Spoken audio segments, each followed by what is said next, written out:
Enough. I will hear no more of this Hebrew nonsense. Jews be Jewing. Niggas be nigga-ing.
Enough.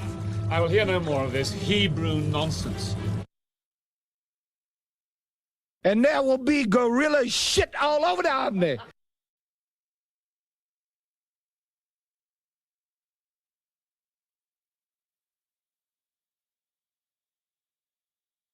You little bastard, you attacked my stepson? In certain extreme situations, the law is inadequate. In order to shame its inadequacy, it is necessary to act outside the law, to pursue natural justice. This is not vengeance. Revenge is not a valid motive, it's an emotional response. No, not vengeance. Punishment. Tonight we have a chance to say, yeah, you're right. We're too extreme, we're too wild, we're too out of control, we're too full of our own shit. Or we have a chance to say, hey, fuck you, you're wrong. Fuck you, we're right. Because you have all made it to the dance. Because believe me, this is the dance. Start the show.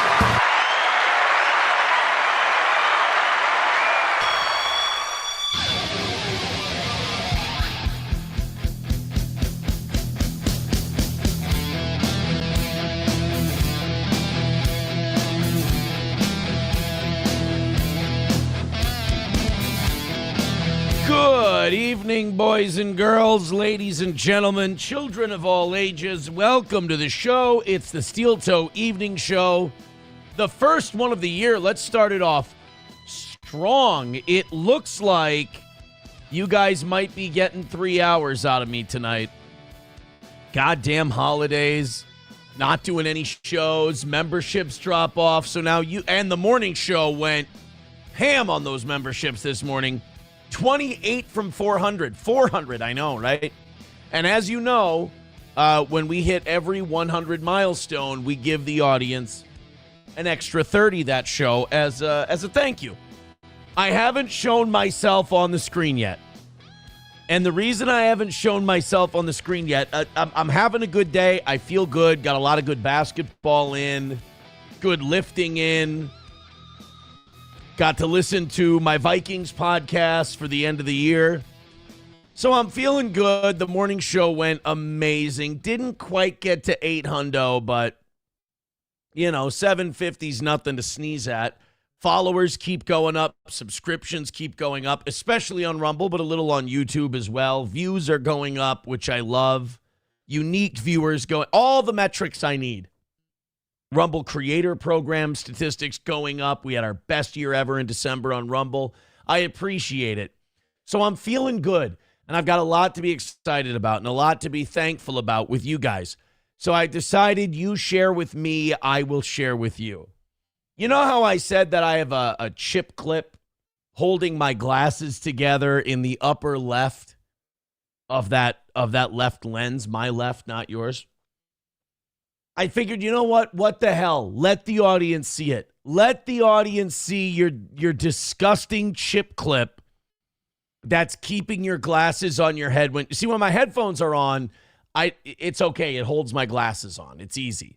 So I can take my chip clip or the blue painter's tape off my glasses. I'm waiting for my new ones to get here. I ordered new glasses when we got the eye exam, and I'm waiting for them to arrive. In the meantime, and yes, I did put it off because I hate getting eye exams. It's time consuming. I don't like it. Turns out, and my prescription didn't change. My eyes are the same. So I decided that tonight I'm going to not be bashful, and I'm going to show you guys the chip clip. And I hope it's worth it, and I hope you guys appreciate it. This is me. You know, this is like you're dating a girl, and for religious reasons, she has a bush, and she's really self-conscious about it, but she's going to show you her bush tonight. This is really important. By the way, Chevy fan, I lost it in the chat. Son of a bitch. I thought it was Chevy fan. Oh, no, it was Rust Belt. Rust Belt, by the way, who needs a membership, says, how many fast food restaurants did you stop at on your way back from the gym? I did not stop at any restaurants. I did stop and get some cookies from Quick Trip. But for like snacks when the kids are here and SP's over and stuff like that, I got button cookies and brownie cookies. I know what you're asking. Did you have any of the cook? I had a button cookie today. And I had 2 brownie cookies, but it's not important. Did I mention it was a really good workout? All right, enough. I'm going to show you guys the chip clip. There you go. You see it's got a magnet on it too. So if I need, will my Nazi coin stick to my chip clip? No. It's a fake. Oh my God. I need to find something that'll stick to my chip clip. But that's what's keeping my glasses on. That's what SP tells me before I leave the house. She goes, don't forget to take that off. Don't go into a store with that on. Sorry, babe, but it's separating more and more each day. It's fucking falling off my head. I don't know which one she's okay with. I don't know if she's okay with me going out with the blue painter's tape wrapped around. I think I should go fishing line, like fishing wire, just tie it on there and cut it. Or a zip strip might work. I'd like my glasses to just get here. But there it is, guys. There's the chip clip that's holding up my glasses. And I showed that to you guys because I trust you. And I'm in a good mood today. And we had an amazing show this morning. And I also figure the evening show's been waning, and that could be my fault. Maybe I'm not opening up enough. And I figured maybe if I open up a bit and I show you the chip clip keeping my glasses on, that would help. Do you guys want to see how bad it's coming apart on this side? Let's see if I can. And I've tried to Gorilla Glue it a couple times. That's the jizz in the corner there. Can you see that? All that jizz in the corner is, that's an attempt to Gorilla Glue my glasses. They are in rough shape. And you can see this one separated a little bit, but that's not quite as bad. This side, I mean, that son of a bitch is halfway off there. But check it out. You take the chip clip.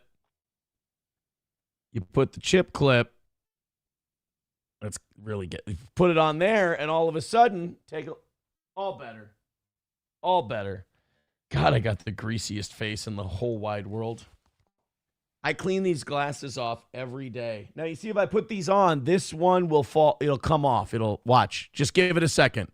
It'll go whoop right off. Watch.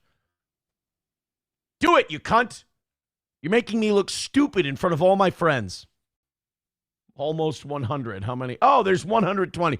You're making me look stupid in front of 120 of my friends. Hit the like button. It's not doing it now. God damn it. God damn it. Well, anyway, I shared that with you. I hope that was as important for you as it was a big step of trust for me. Chef Maddox starting us off with $1 tonight says, damn it, why did you have to mention Anthony Hopkins? Fuck you. I would have known Anthony Hopkins died. Shut up. He's fine. Okay, celebrates 50 years of sobriety. Oh, fuck. Okay. He's fine. I would have known about it. I have Anthony. He's one of my favorite actors of all time. I've got it on Google Alert. When he dies, they're going to let me know. By the way, peach tea, what do you call that shit? Crystal Light. Why can't you just drink water, you fat fuck? You're not my dad. Exactly. My lost interest says he ate all the chips, so he had to find a use for the clip. That's not true. I have chips. I have white cheddar Pop'ems. What are the triangle things called? The little triangle corn snacks. They're supposed to be better for you than chips. White cheddar. I think they're called Pop'ems. Nope, it's not Pop'ems. What the fuck are those things called? White cheddar triangle chips. That's what I'm looking for. Popcorners. I have a bag of white cheddar popcorners. I had spicy queso popcorners from when I went grocery shopping last week. I had some spicy queso popcorners. They're gone. I ate those today. I had the rest of them. So on a good gym day, let me tell you, for those of you who think I'm taking all your donations and just giving the money to myself and just living high on the hog, let me tell you what I ate today. I had a button cookie. I had 2 brownie cookies. I had a beef and bean burrito with white queso on it.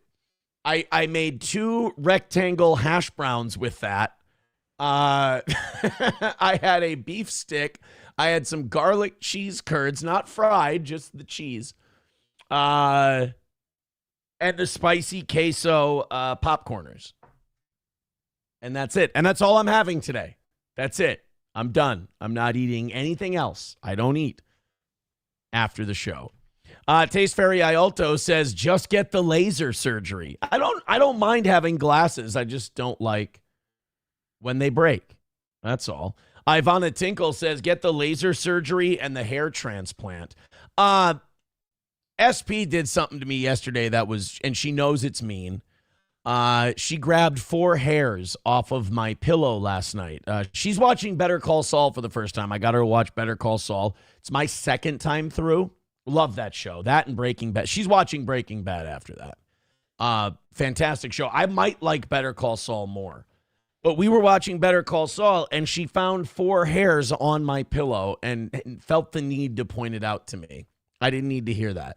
I have a mirror. I look at my reflection every day here on this show. I know what's going wrong.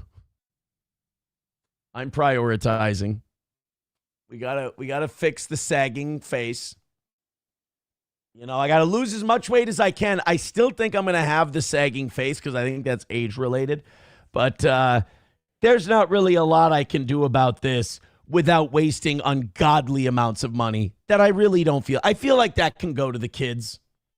I feel like what am I going to do? I don't need to get laid. What am I going to get, like, new hair in the power alleys and all of a sudden like, go cruising for chicks? I'm almost 40, all right? That day is done. Ever see a guy in his 40s try to get girls? It's fucking pathetic. Rusty Grammar with $1 says, don't call us friends, asshole. Just keep doing your show. Oh, fine, fuck me. Right in the mouth. Chef Maddox said, do you have 4 or 5 different Hot Pockets in your freezer? No, in my freezer, I have a delicious Motor City pepperoni pizza. I have a couple of, my kids used to love these. I don't think they really like them anymore. What are the Circle peanut butter and jelly sandwiches? Uncrustables. I have a shitload of meat, steaks and hamburger and stuff like that from a cow. I have a 5-pound thing of ice because I gotta swap my filter out in my fridge. What else is in there? Oh, peas and corn, obviously. And then some other shit. Oh, Outshine bars. The kids love Outshine bars. You know what? We knock it out tonight. I'll go live from my phone and I'll show you my freezer. How's that? I can't tell you what we're knocking out, but I'll just say this. If we get home tonight and we get to 400 memberships, instead of doing a half hour extra for the 400 memberships, I'll do a live stream from my phone and I'll show you the inside of my freezer. How's that? Instead of me sitting here spending time explaining it to you.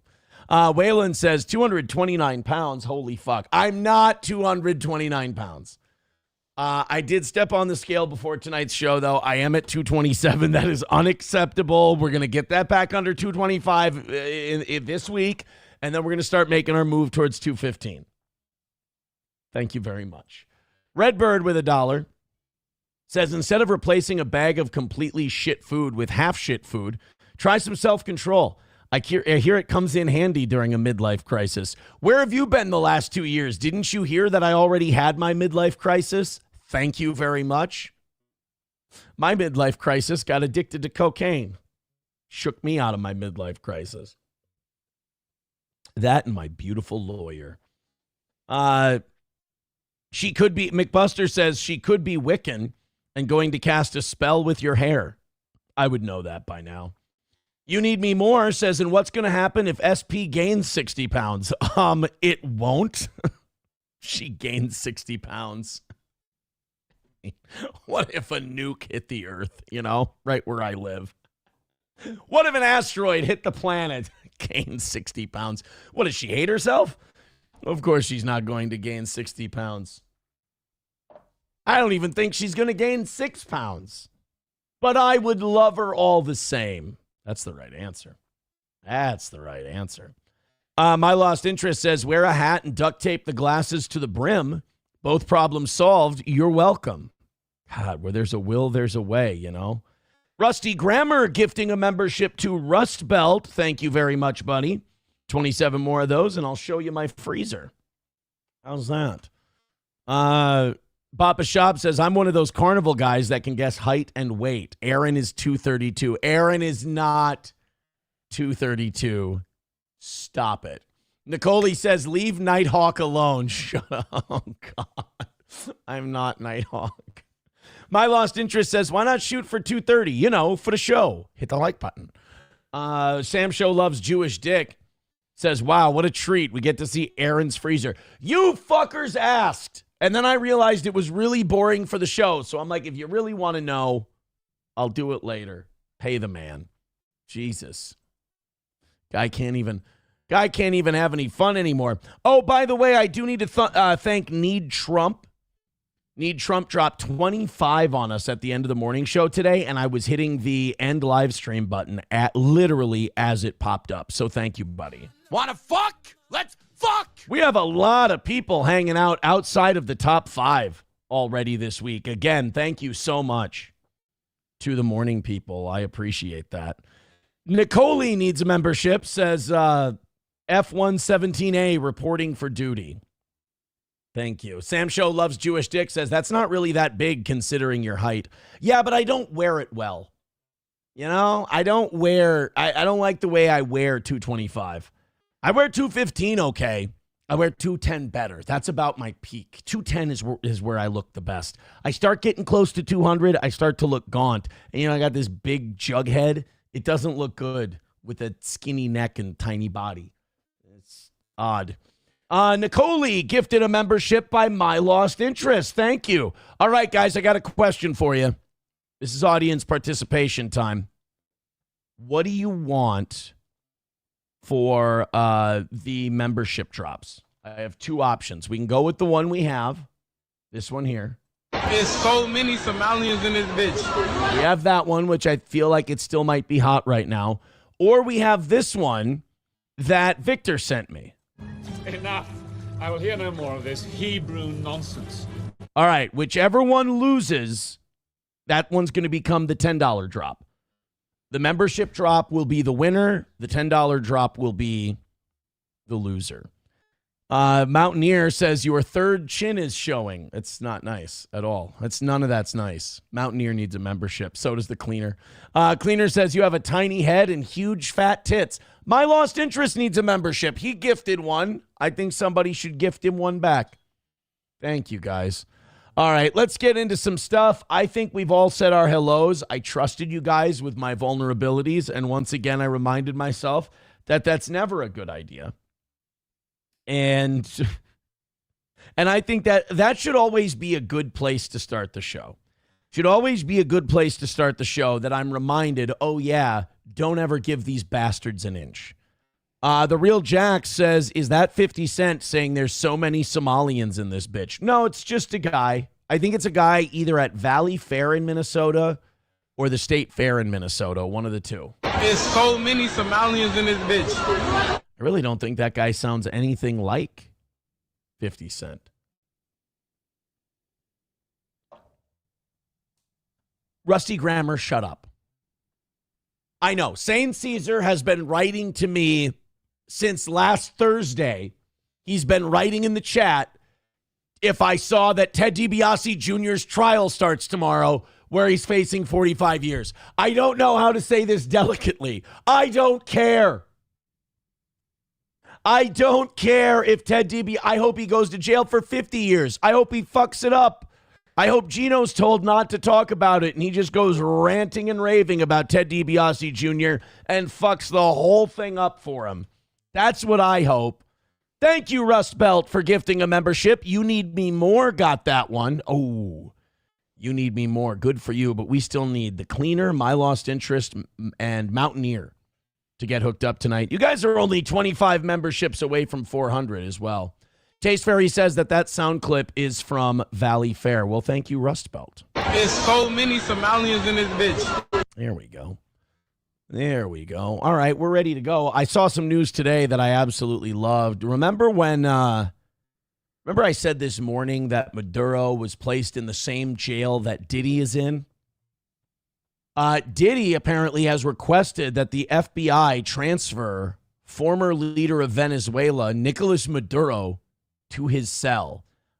Let's make this happen. Diddy. Now, Diddy, I think, was like, they were trying to make him the next Epstein. Like, he was going to get all the dirt on people in Hollywood and music, and he was running bitches, and he was doing all kinds of drugs. He was a loose cannon. Too much of a loose cannon. They had to take him out of the picture and get him locked up to cool his heels because who knows who he's going to name. And Maduro is, for all of Maduro's faults, he's very much anti-Zionist, anti all that Epstein stuff, very heavy on like conservative morals and shit. So I wonder if Diddy's not trying to get Maduro in his cell because he's trying to get, in the good graces of his owners again. Maybe Diddy might go all street on Nicolas Maduro. I don't know, but he wants the FBI to transfer Maduro into his cell, and I don't think it's so he can tell him stories about Biggie and Tupac. I don't think that's why he wants him in there. Historically White says he wants to have a freak off. No, we're not going to have freak. No, we don't need a Maduro Diddy freak off. It was weird when he was doing it with 20 and 30-year-olds. Maduro, no. Papa Shab says, Aaron, it's a joke. Did I get had? I thought that was one of my, hold on. I thought that was one of my Twitter places. Brooklyn jail where Maduro to be held also housed, oh my God. God damn it. I'm retarded. I got had. See, this is why the morning show crushes it more than the evening show does. It's not your guys' fault. It's not a time of day thing. I'm clearly not as sharp on the evening show. I got had by a fucking meme Twitter account. Son of a bitch. Yeah, I saw that one too. Papa Shop says I saw a meme that said they stole my oil too. Cleaner, you got to stop writing shit like that or I got to bounce you, man. I'm not kidding. You got to cut that shit out. Chevrolet JB says fucking boomer. I mean, I deserve that. I deserve the fucking boomer. Oof. Dude, you have to stop reading everything from Twitter, like at least vet it. I usually do if it's from something I don't know of or I don't trust. I don't know if I just looked at the logo of the account and it looked similar to something I trust. But I took that one in good faith. You got to look at comments and ease your brain. I usually do. My lost interest says we prefer unsharp, Aaron. Well, I certainly don't feel bright. Thank you very much. Rumble, you guys are on your way. Just keep hitting like and share. YouTube, that's abysmal. That's really fucking bad. I'm not even going to say that number out loud. That's so fucking gross over on YouTube. I'm so thankful for Rumble. 190 is the number. It's not great, but then again, neither am I. Hit like, hit subscribe, hit follow. Thank you for all the gifted memberships.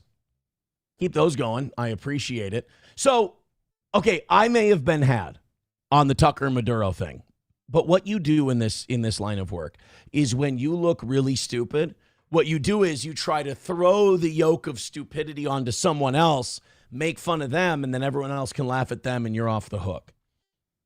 Tucker Carlson may have had the most retarded take of what's going on with Maduro and Venezuela. Now, I've heard people say shit like, we overthrew Maduro because we don't like the communists in charge of Venezuela. This isn't 1962. Stop it. We got rid of Maduro because of the Monroe Doctrine. This isn't 1830. Stop it. Oh, we got rid of Nicolas Maduro because of the oil. Okay, I'm listening. We got rid of Maduro because he's funding Hamas, Netanyahu says. Okay, I'm listening. But Tucker Carlson's take on why we went and got Maduro might be, and I like Tucker, but this might be the most retarded Maduro take I've heard so far. We can safely discount democracy as a reason for affecting regime change in Venezuela. We're not going to go kill Nicolas Maduro because we don't like the way he's treating his people. First of all, I don't think Trump ever said that. As a matter of fact, Trump said, we are the captain now. So he's not even tried to pretend that this is about democracy. I will give him that part. And he has kind of intimated that it's about oil. It's not about this new phrase they use, narco-terrorism. First of all, there's no such thing as narco-terrorism. That's like calling the Bloods and the Crips narco-terrorism. It's not. It's drug dealers doing drug dealer shit. It's gangsters doing gangster shit. It's drug gangs committing drug gang violence. They throw narco-terrorism in there so they can do shit like this. But it's not that. It's not freedom and democracy. I'll give it to Trump. He did tell half the truth, which is the oil thing. Just got to go the rest. And Huckabee was being honest about it with the Israel part. It's possible we're mad that he doesn't allow gay marriage. That is a distinct possibility, but no one will say that out loud. Yeah. Not defending the regime, just saying. Yeah, that's what Mike Huckabee's worried about. That he outlawed gay marriage because Mike Huckabee, he loves it when a couple of cocksuckers tie the knot. That's Mike Huckabee up and down. One of the most conservative countries in North or South or Central America. Only El Salvador really comes close. Guys, somebody pumped Tucker's stomach. He OD'd on red pills. We might need to help Tucker out. Somebody's feeling the heat from the Nicolas Fuentes hot take culture. Somebody feels like maybe his influence is slipping away to the younger guys who say wild shit. And now Tucker, what's hot right now, Tucker, is saying things that go against the mainstream narrative. Oh, wow, I can do that. Oh, here we go. Tucker's going to talk about Israel, or he's going to talk about oil or something like that. I think we're defending the gays by getting rid of Maduro. What? Okay, Tucker's lost it. Which is much smaller, of course. Hello there, and by fellow the way, kids. The U.S.-backed opposition leader who would take Maduro's place if he were taken out is, of course, pretty eager to get gay marriage in Venezuela. That's actually not true. The person who's taken over has officially been sworn in. It is Maduro's vice president right now. So this idea that we're taking over, it's going to be ours, that's not set in stone. Right now, Venezuela has their Supreme Court Chief Justice has sworn in the new leader. It's Maduro's second in command. So all is as it has been, at least so far. By the way, SP just texted me, button cookies, do you just hate us? Maybe subconsciously I do. Maybe subconsciously I don't want to get better.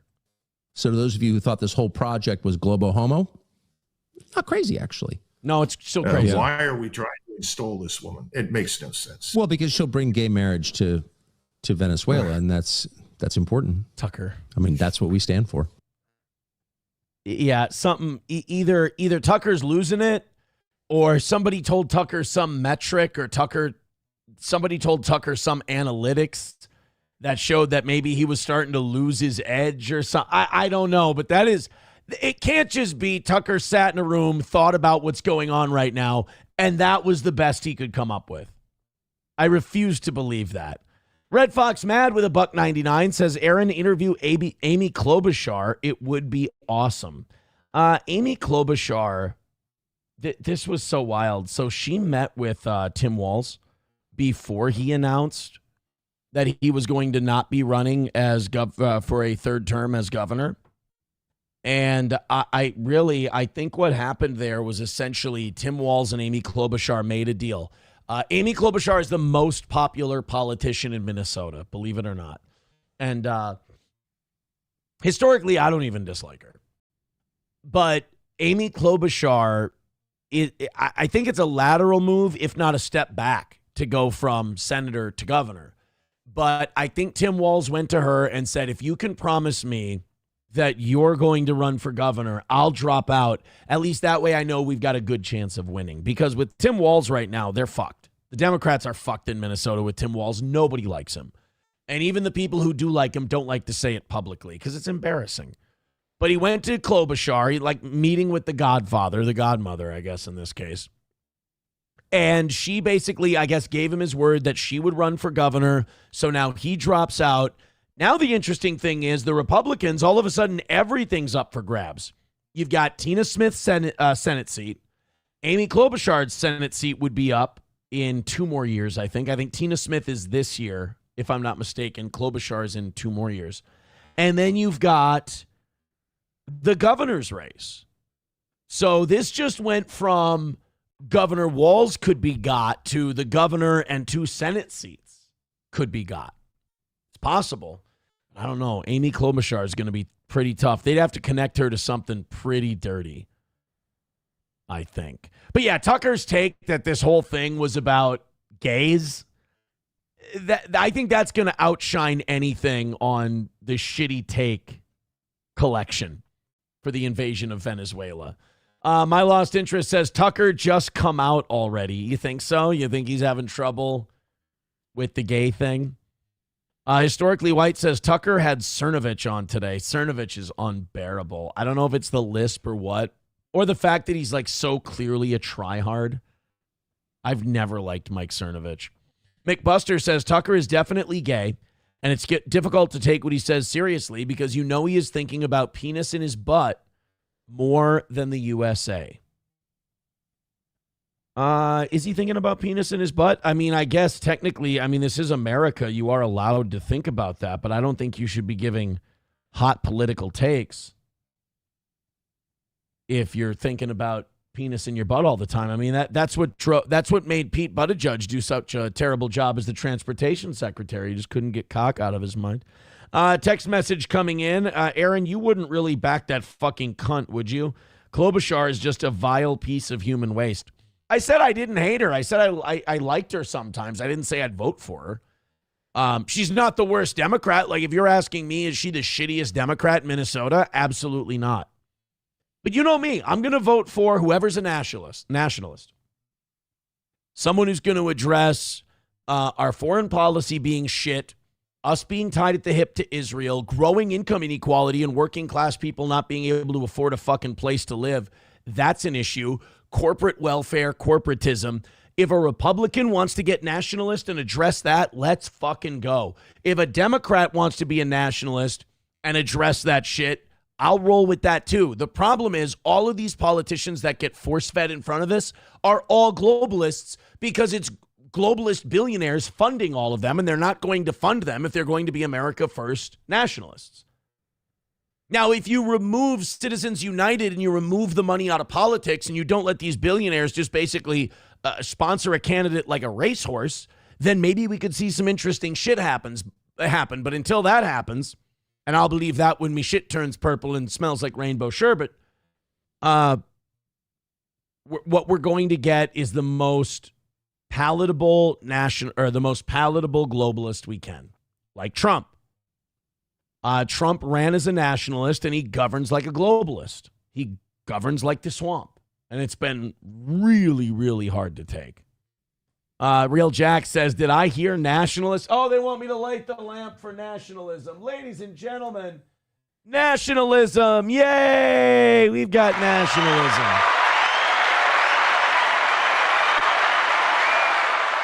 Nationalism, I just mean your country being first and looking out for the wants and needs of the people in your country and not worrying about what everyone else has to say.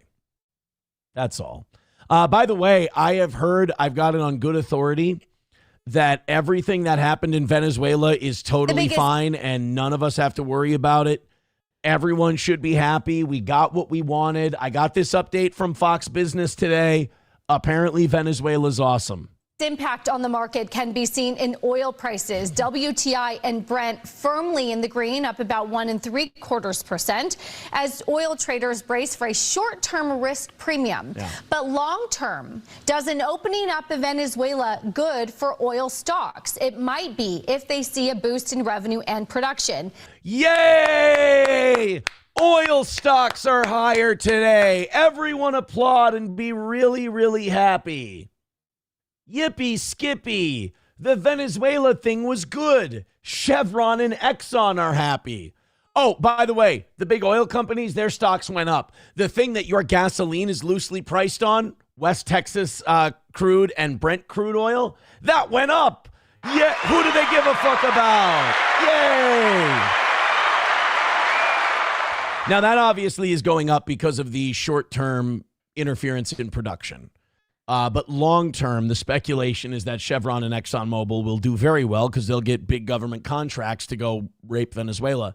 My thing is this is another chance for income inequality to get completely out of hand, for regular people to see a 10 to 25 cent drop in their gas prices per gallon, but to see the big oil corporations do insanely well and make billions of dollars.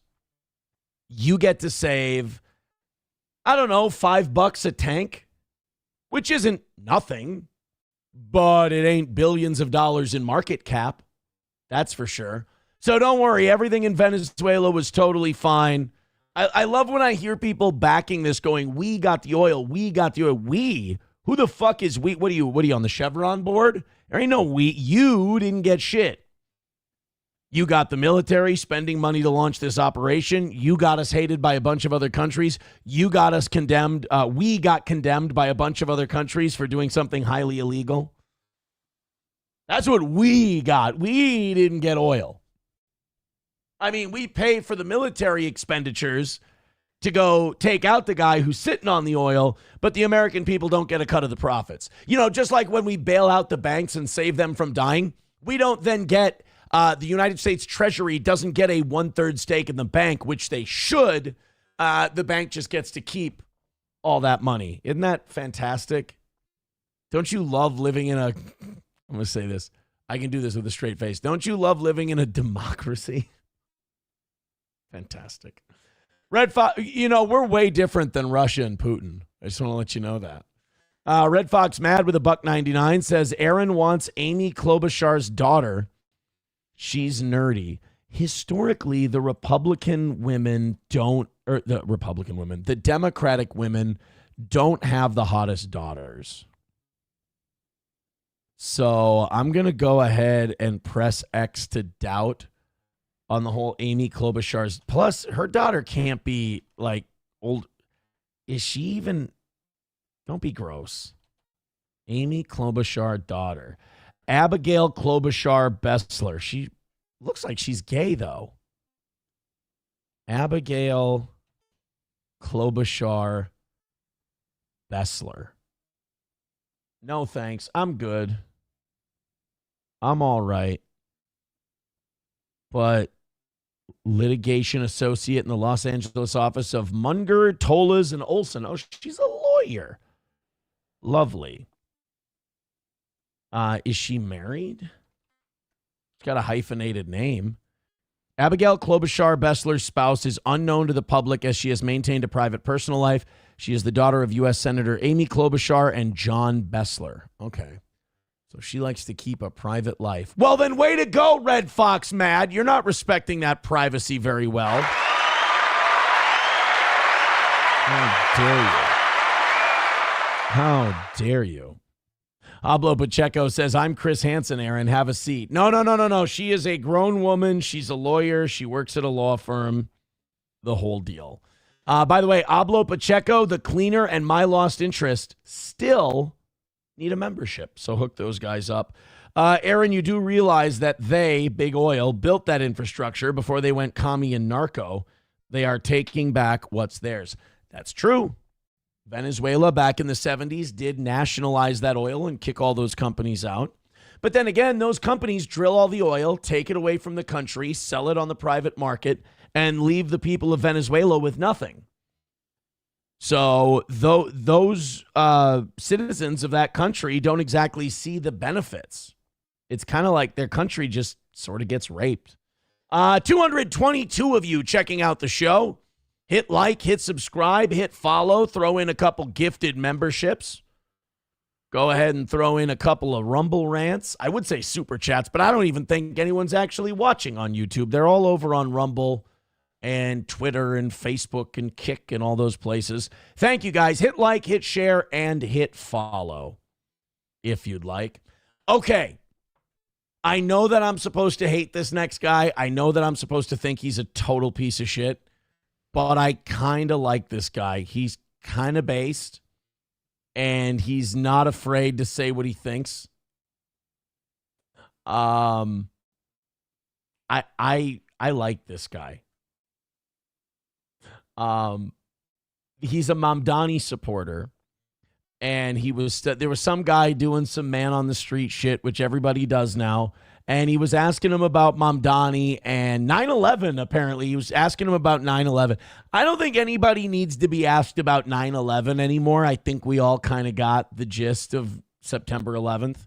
But here we go. Do you support Zoran Mamdani? Yes, I did. Yes, I do.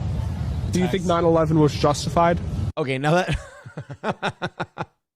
What a weird jump. Like, of all the things Mamdani wants to do you support Mamdani?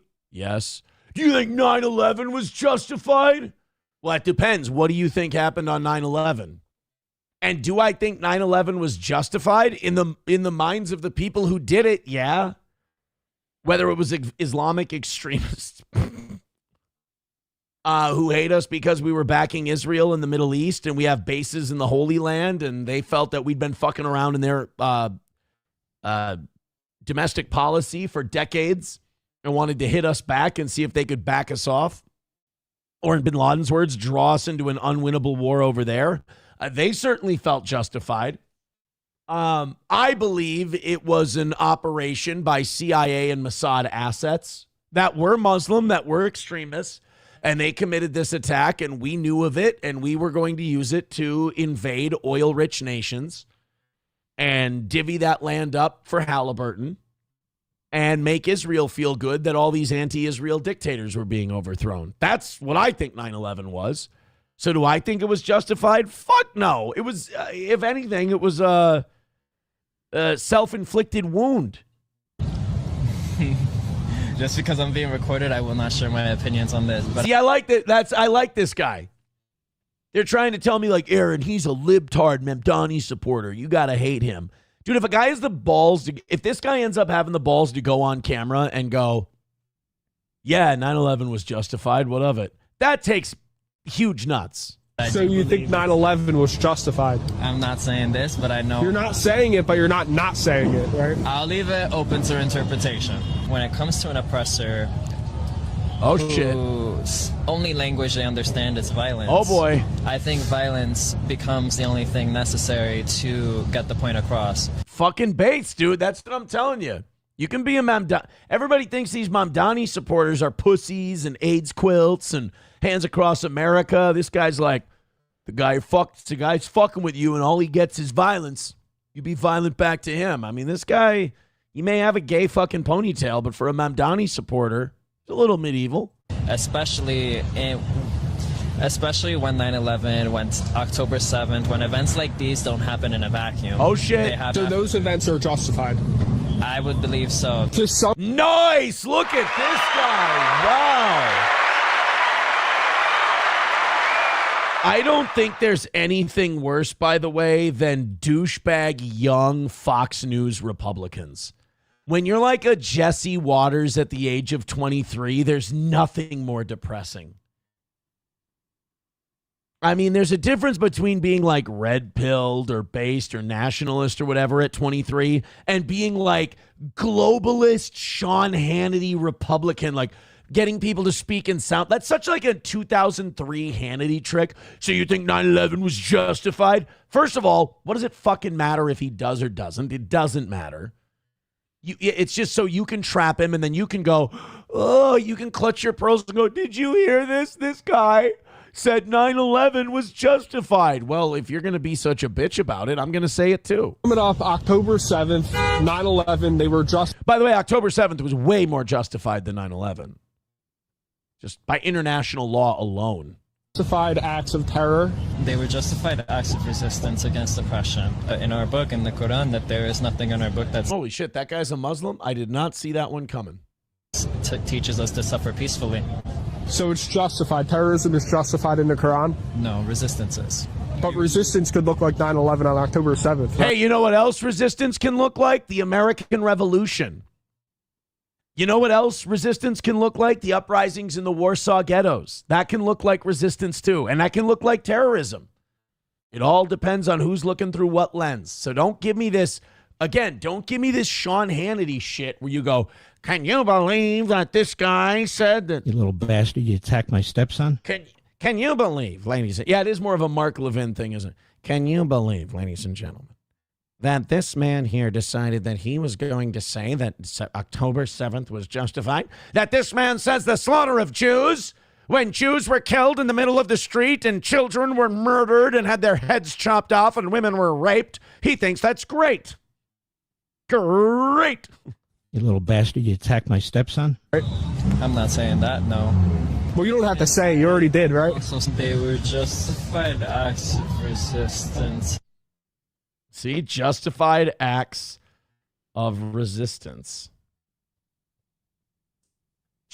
What's wrong with justified acts of resistance? He's saying. And this guy's saying, well, that's terrorism. Well, potato, potato. I mean, it depends on who you are. Was it an act of terror? I don't know. They don't seem to think so. They think they're fighting a war of resistance. Thank you to Wally World for gifting 5 memberships. Wow. Wanna fuck? Let's fuck! I appreciate that, buddy. Where does that put us? 20 memberships away from 400. Thank you so much. JNP Jr., The Cleaner, My Lost Interest, Mersh is a fat wigger. Oh, God, he's so triggered that we even do a show anymore. He's not going to be happy that he got that membership. Mountaineer, all of them got memberships. I think that's all the people I wanted to get memberships tonight. So they've all got them. If you want to go ahead and gift a membership, go ahead. But I think all my big names that were showing up in the chat, I think, oh, wait, Ablo Pacheco could use one. Other than that, I think everybody that I've seen without one has got one. Thank you, guys. 20 memberships away from 400. Chef Lou says the natives see the benefits by long-term employment and lower fuel costs. Yes, if they employ Venezuelans. That would be, I would agree with you. That would be great. If they're going to employ Venezuelans and not bring in their own teams to do the drilling and the working and everything else. Thank you so much for that. You guys want to hear a boomer convention? I've got one. I've got some boomer convention for you. Tim Allen went on Bill Maher's Club Random podcast. I don't think Tim Allen and Bill Maher should be in any club together. There's maybe a book club. But I don't think like a club atmosphere. You know, Bill Maher's got like the lighting and we're drinking and we're like sitting at a table you'd see in a club. That's not for Tim Allen and Bill Maher. They should be at like a little dining room table, Metamucil in between the two of them. These two don't need to be clubbing.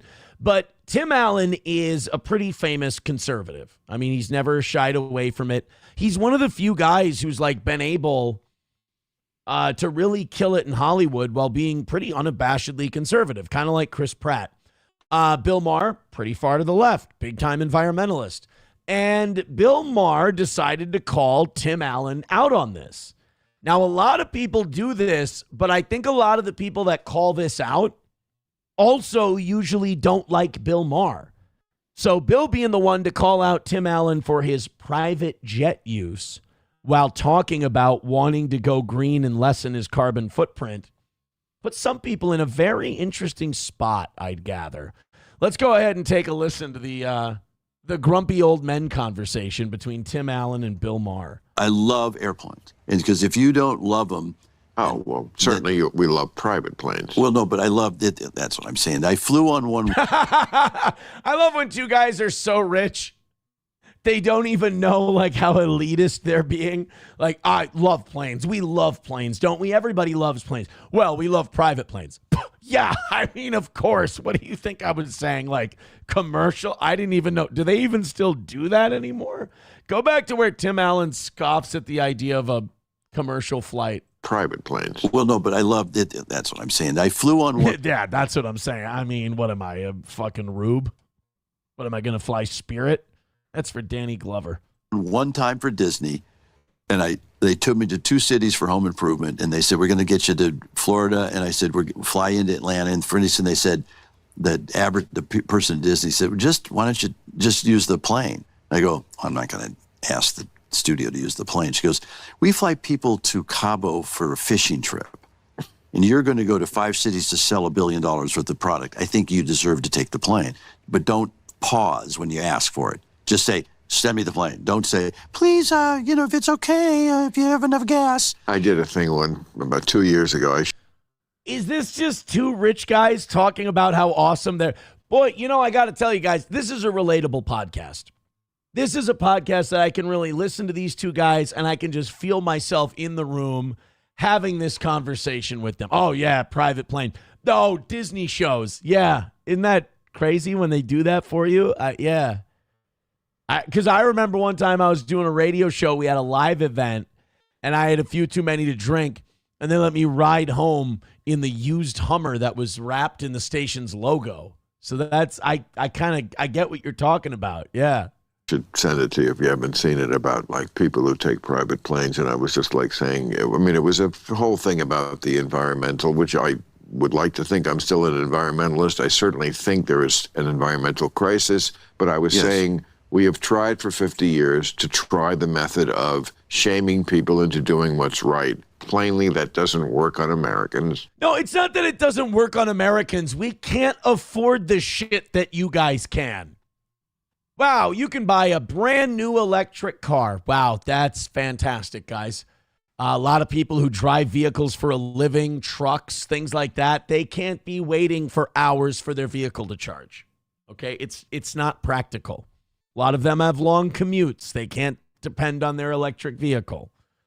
You guys want to install solar panels on your roof. Hey, I think that's wonderful. I think that's great. It's not that you can't shame people into making environmentally conscious decisions. It's that it's got to fit in their bottom line. And you guys talking about private planes, yeah, miss us with that shit. Well, you know who did it best? You know who said it best was Adolf Hitler. The Terminator, Schwarzenegger.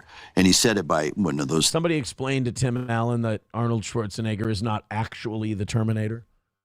You know who said it best? That detective who was a kindergarten teacher. Schwarzenegger. Yeah, that guy. You know who said it best? That guy who was looking for that toy for his kid for Christmas and he procrastinated? Arnold Schwarzenegger. That he said it best. And he said it by. Wait, what? What did you say? And what? What was that? Wow, you're not doing any movies anymore. And he's. One more time, Tim. I'm going to give you one more chance to take that back. And he said it by one of those things, Schwarzenegger. And he said it by one. And he said and Schwarzenegger. And he said it by one. And he said it by one of Schwarzenegger. Shit. And he said it by. And he said. And he's Schwarzenegger. And he's and he said and he said it by and he said. I'm sorry. I get distracted by the dumbest shit. said it by one of those things that you want to get annoyed by him. And nobody gives a shit about climate change. Oh, shit, that was such a good impression. Do it again. He said that. Remember he said it? He goes, nobody cares about climate change. Pause. Screw you, Tim Allen. How many of you were born in Astoria? How many of you were born outside of Astoria? Like in California? Pollution, we understand. The word climate change is so broad, you go, oh, we can't be right. Pollution. You can handle pollution. Things of that nature. And I so... Boy, these guys both just want to get their Schwarzenegger shit in, don't they? Oh, boy. You know, two old comics just getting together riffing. I will tell you this is funnier than Rogan. Not by much. Agree with them. Climate change is real. I get it. What can I do about it? Right. Use less plastic. I put solar on my house. Anything I can do to lower my carbon footprint. Well, all that bullshit that you did, Tim, didn't add up to 1/millionth of the trips you've taken on that. And I took Here just we go on again. No, but it's true. But, you know... You can't private plane shame me. But no, I don't, that was the point of the bit I did. Yeah. I was saying, like, we have tried this. I'm an environmentalist. I believe it's a problem. But, you know, using a cloth bag is not going to fix it. And the plastic, by the way... Well, then how about... Wait a minute. I feel like he's trying to excuse himself for using the private plane. What about the people who do all the shit that you and Tim Allen do, but don't take the private plane rides? Aren't those people doing a good thing? They're using the cloth bags. They're using paper straws. They're not, you know, whatever. The clean thing. They're getting electric lawnmowers. They're putting, again, solar panels on their house. Like, aren't they doing as much as they can? I mean, they're not taking private jet flights. Everyone separates, like 95% of it winds up where it was going to anyway, which is the ocean. So just don't fuck with me. And then I showed a picture of every celebrity who claims to be a giant environmentalist. Don't get me. Wow, fucking based. Look at these two guys calling everybody in the industry out. You started Getting on that, so I private don't plane. say it. So, like, as long as there's 6,000 flights a day, me doing one more, I'm sorry, I'm not going to be on Greta's sailboat, okay? Because I hear getting the shit off that thing is a mess. No, but I said that Arnold... Oh, Bill. Joe Rogan would respond to that as though it was an actual statement. Comment, I said, I really like his frame of mind on many things, but that one, he's so right. Give me a problem I can deal with the wording of climate change. It makes everybody feel helpless. Oh, you know what? You're right, Tim. Let's give you a problem you can understand. Israel's occupation of Gaza and the West Bank. Go. Wait. Side note, try not to lose a movie role while commenting about it.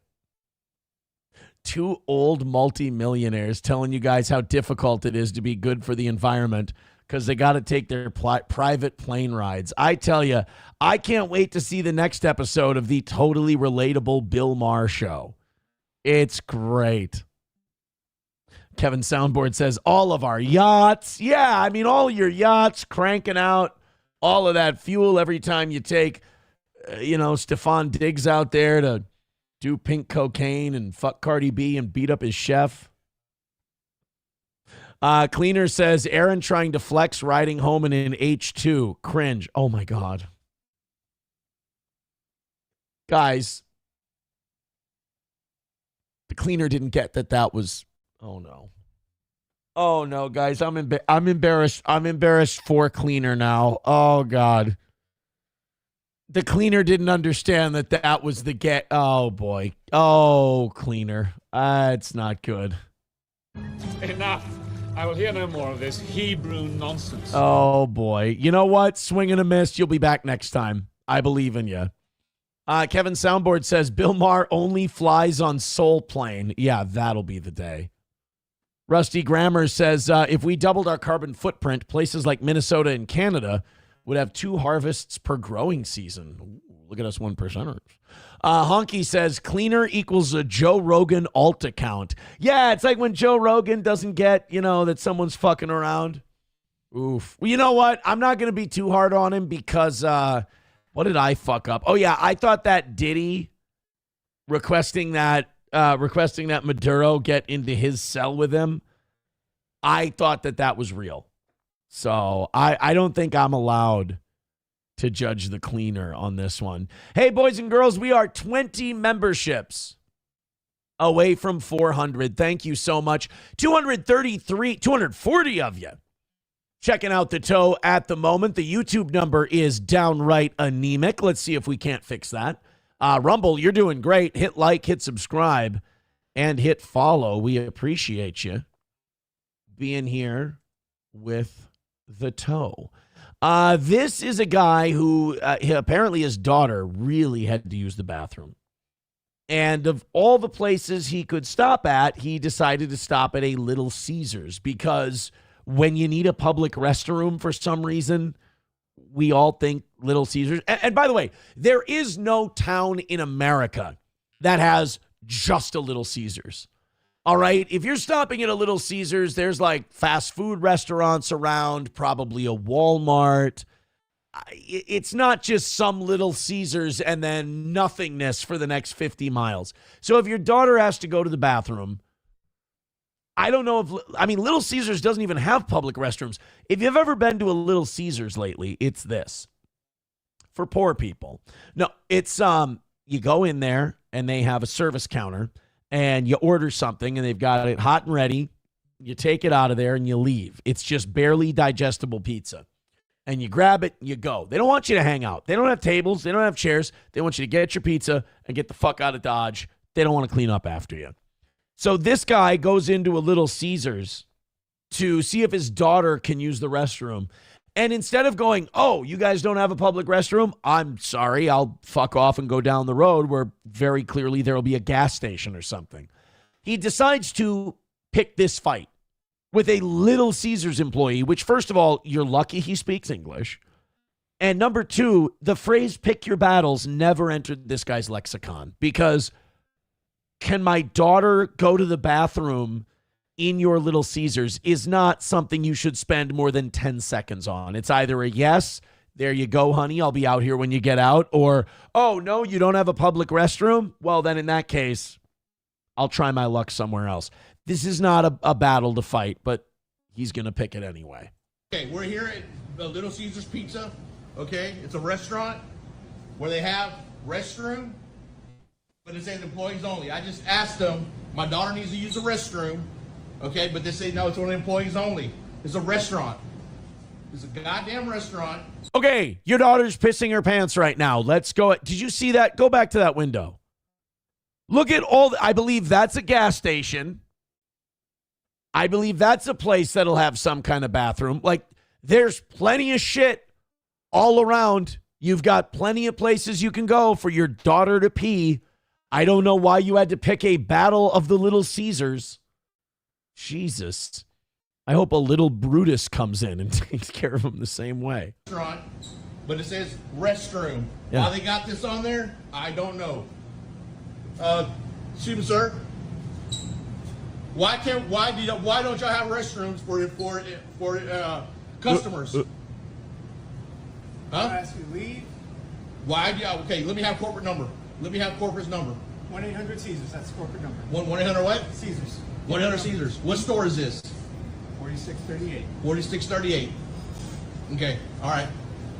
So he was expecting some kind of big fight. Like, this is a guy clearly trying to make a viral video. He doesn't give a shit. And he doesn't care about his daughter. He's a real asshole.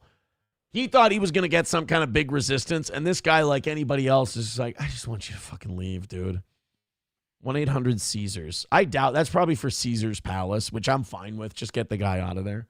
What store number is this? 4638. 4638? It's like this guy was picking a fight and he didn't get it, so now he's trying to elongate the video as much as he can. Like, what's your number? Bet you won't give me your corporate number. Here it is. Oh, yeah, but your store number, because you're worried about what I'll say. No, 4638. Owner's name is Ben. Oh, yeah, I bet you're scared, though. Please fucking leave. I'd appreciate that so much. That's what they have. All they're doing is just promoting bullshit because that's a restroom right there. But now they're saying it's for employees only. Take the sign off. They're promoting bullshit.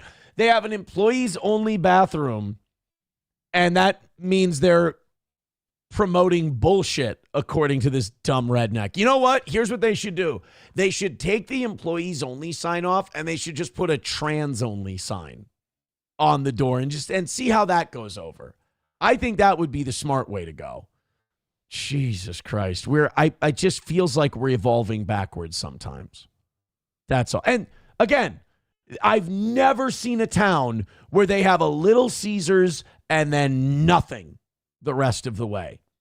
Little Caesars are found in places with ample food choices. There isn't a city in America where they go, well, if we want to go out tonight, it's Little Caesars. That's it. You can get a lot. What is it now? After inflation, they took away the $5 hot and ready. You want to hear some white trash shit?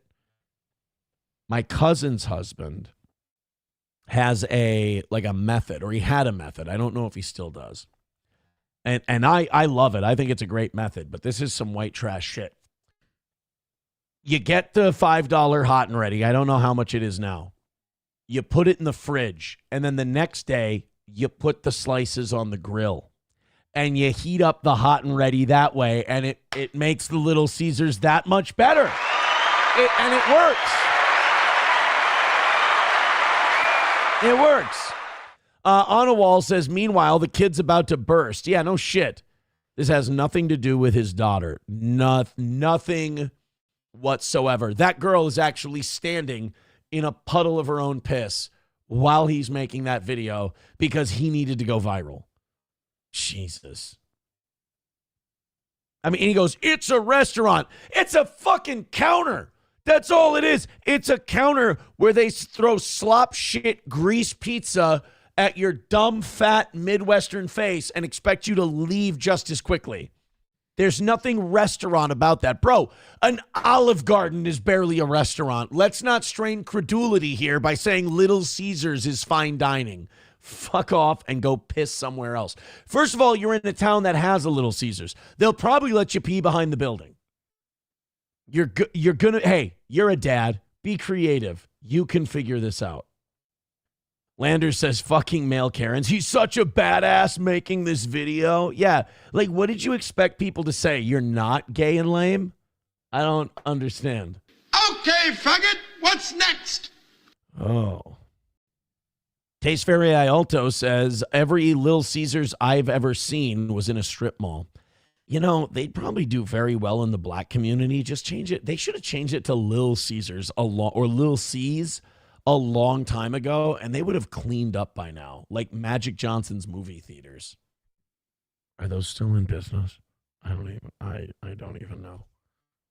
I'm not sure. Rachel says it's not even a freaking sit-in restaurant. Get your shit and go. Well, his daughter needed to go potty. Don't you know? Well, guys, I do have Grady Judd.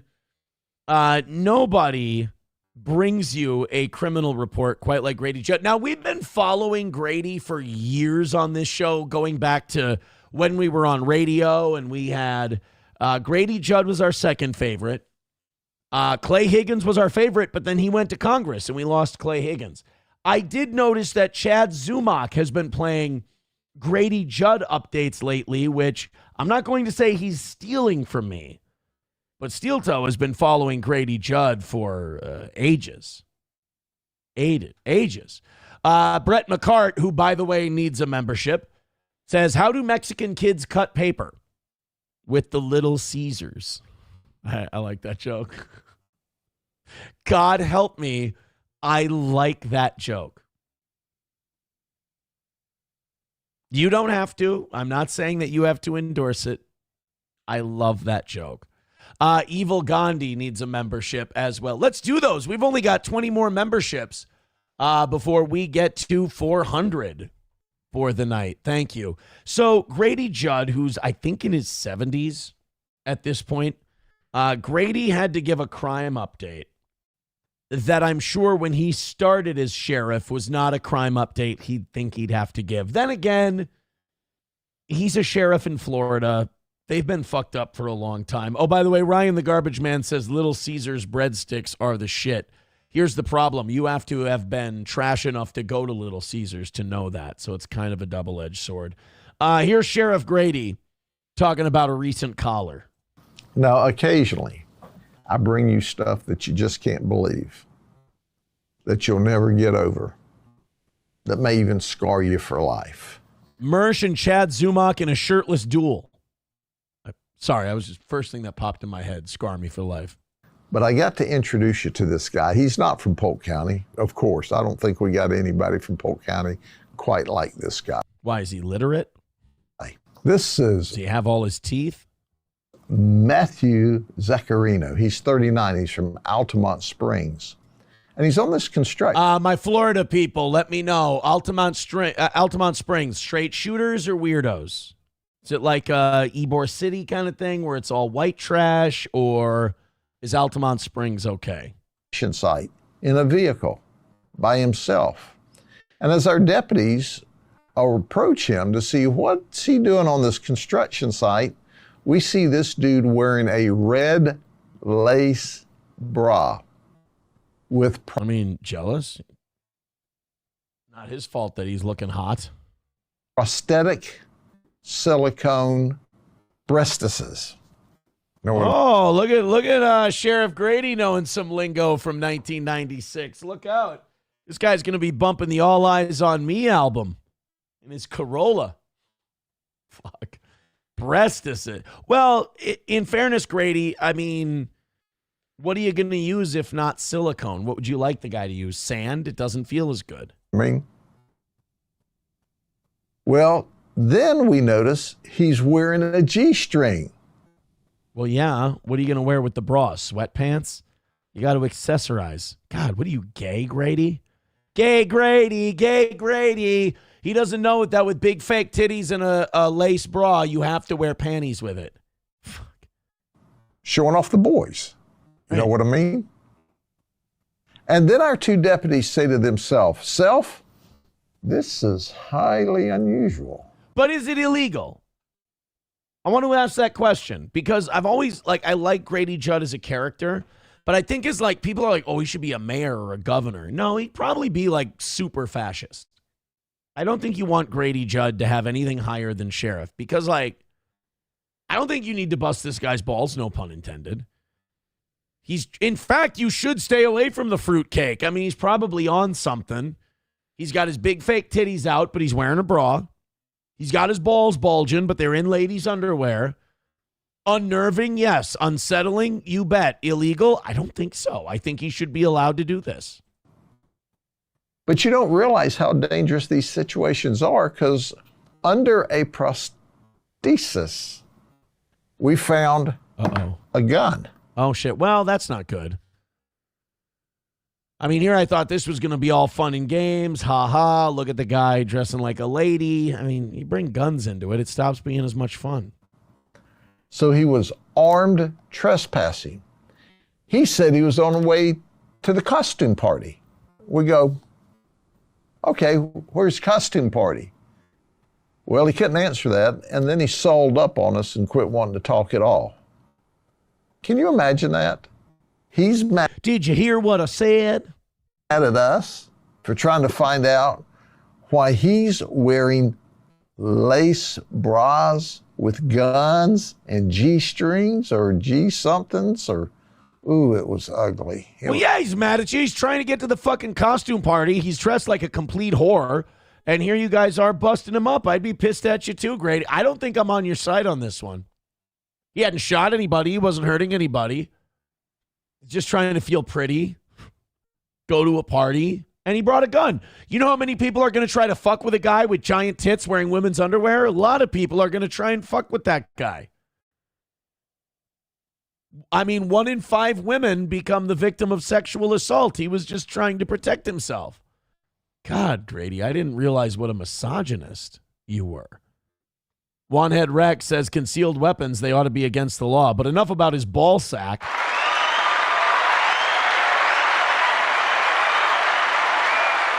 My Lost Interest says, why does Aaron want to know if it's illegal? I have a lust for law. That's all. Just have a lust for law. It has nothing. It's not, I know what you're getting at. It's not a gay thing. It's not anything like that. I just want to learn about other places' cultural norms. OG Anonymous Fake Dono with $10. Thank you. Oh, give him one of these. Enough. I will hear no more of this Hebrew nonsense. OG Anonymous Fake Dono says button cookies typically contain high amounts of refined flour, sugar, and saturated fats or butter, making them an occasional treat rather than a healthy staple. Thank you. I think SP is trying to stay away from my house tonight, too, because I got button cookies and brownie cookies. She texted me a little ago. She's like, staying home. Good luck.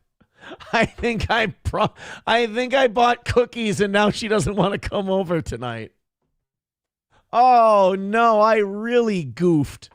Thank you very much for the $10. I appreciate that. 20 memberships away from 400. I appreciate it. Thank you guys so very much. Add your own. Hit like, hit subscribe, hit follow. Oh, yeah. MSO says, no wonder why your numbers are low. Digger is live. Oh, that might be it. 238 total. YouTube is anemic. YouTube is absolutely anemic. If you're on YouTube right now, if you're one of 60 people on YouTube, hit like. Jesus. I switched it from the entertainment category to comedy today. I should probably just pick one category and stick to it. But you guys, I mean, Rumble, thank you. You guys are doing great. You're up over 150. But YouTube, do me a favor. I need all of you hitting like. We need an algorithm boost. 237 is the total. Hit like, hit subscribe, and hit follow. Guys, you're asking me questions about Digger. I don't know anything about Digger. People are asking, is she retarded? Is she this? She's Canadian. There's no way of knowing when they're Canadian. They could be retarded or they could be a Rhodes Scholar in that country. Nobody really knows for sure. I remember what I saw today on Rumble that I thought maybe some of you could answer for me. Why is it that when the kill stream pops up on Rumble, like sometimes I'll see Ralph Scott, like tonight I saw he had 300 people watching, but then some nights he'll have 2,000 people watching. And when he has 2,000 people watching, he doesn't show up on Rumble's like ranked pages. They don't put him there. Like I'll go look for, like, because we have to raid a certain amount of times during the month to get our Rumble creator payout. And sometimes I'll look for the kill stream to raid it. And the other night we were going to raid it, and there were 2,000 people watching it, but it didn't, like when you go on Rumble, it usually sorts it by amount of live viewers they have, and his wasn't even up there. So I don't know any shows that have that many swings from like 300 people to 2,000 people. Kind of jealous. I mean, not of the 300. The 300's like, you know, a normal to meh evening show. But the 2,000... I'd love that. Baba Shah says, we bot and bish. He pays for bots. I don't think Ralph pays for bots. His audience, there might be people in his audience fucking with him and paying for bots, but I don't understand the point of paying for bots. Like, they're not real viewers, so it doesn't help you at all. I mean, if you do live reads, if you have agreements with other companies and they pay based on, like Rumble will give you live reads to do, and it's based on how many people are watching your show. And I guess if you have it botted to where it's 2,000 people and you can get a read, that'll pump that up, sure. I suppose, but it seems like such a risky proposition because people frown on bots so much.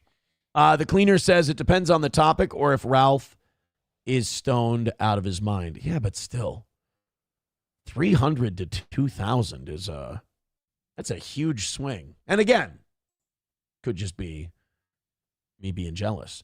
All right, we got a lot to get into tonight. We got Nick Fuentes went off on Dave Portnoy again. That's a guilty pleasure of mine. I always love that. I'm surprised that this not creating more of a problem in New York City shows me that either these wounds have healed, people are questioning the official government story, or we've just forgotten the lessons of 9/11. And I'm not really sure which one it is.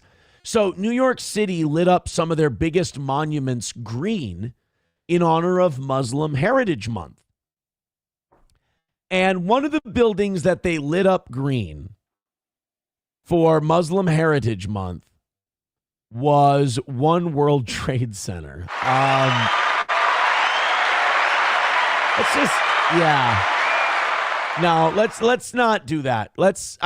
Light up the other ones if you want to. It's a liberal city. You know, it's got its peccadillos and its tolerance, and we love our Somalis. We love our Muslims. Oh, they're so good. Oh, they're so sweet. I get it. I understand. It's New York City. It's not Lincoln, Nebraska. But at the same time, can we at least, even as progressive liberals in New York City, understand that maybe world trade is off limits for Muslim Heritage Month? I mean, there you go. They turned the spire on One World Trade green in honor of Muslim Heritage Month. Governor Kathy Hochul wrote, "The resilience, compassion, and contributions of Muslim communities help make our state stronger. Tonight, landmarks across the state are lit green as New York celebrates Muslim Heritage Month." Yes, and for the next honor, this is actually going to be passed along. Hamas in the Gaza Strip is going to be lighting a menorah for Hanukkah next year. It's going to be great. It's going to be really good. No, this is a terrible idea. This is not something that New York should be doing. I'm not saying that they have to have like a fuck Islam day, but I don't think we need to actively take part in, hey, aren't Muslims rad? Like, and I'm someone who doesn't buy the official story of 9/11, but I know a lot of people in New York City probably do. And they're not going to be happy that this is where their tax dollars are going. Thank you to Redbird for $5 on the Ralph thing. He says, because most people have enough self-respect to not watch that piece of shit. Is Ralph good, though, when, like, he's sober? I've never watched an episode of The Kill Stream. I've been on it once. Is he good when he's sober? Because he's got, like, the personality, and he's got the voice and the delivery and everything, so I imagine he can do a good show. Redbird with another $5 says 60% of New York's population is immigrant that have been in the country less than a decade. I'm not saying you're a liar, and I'm not saying you're wrong, but holy shit, that can't be true. Is that real? 60%? I got to Google that one. What percentage of NYC are recent immigrants?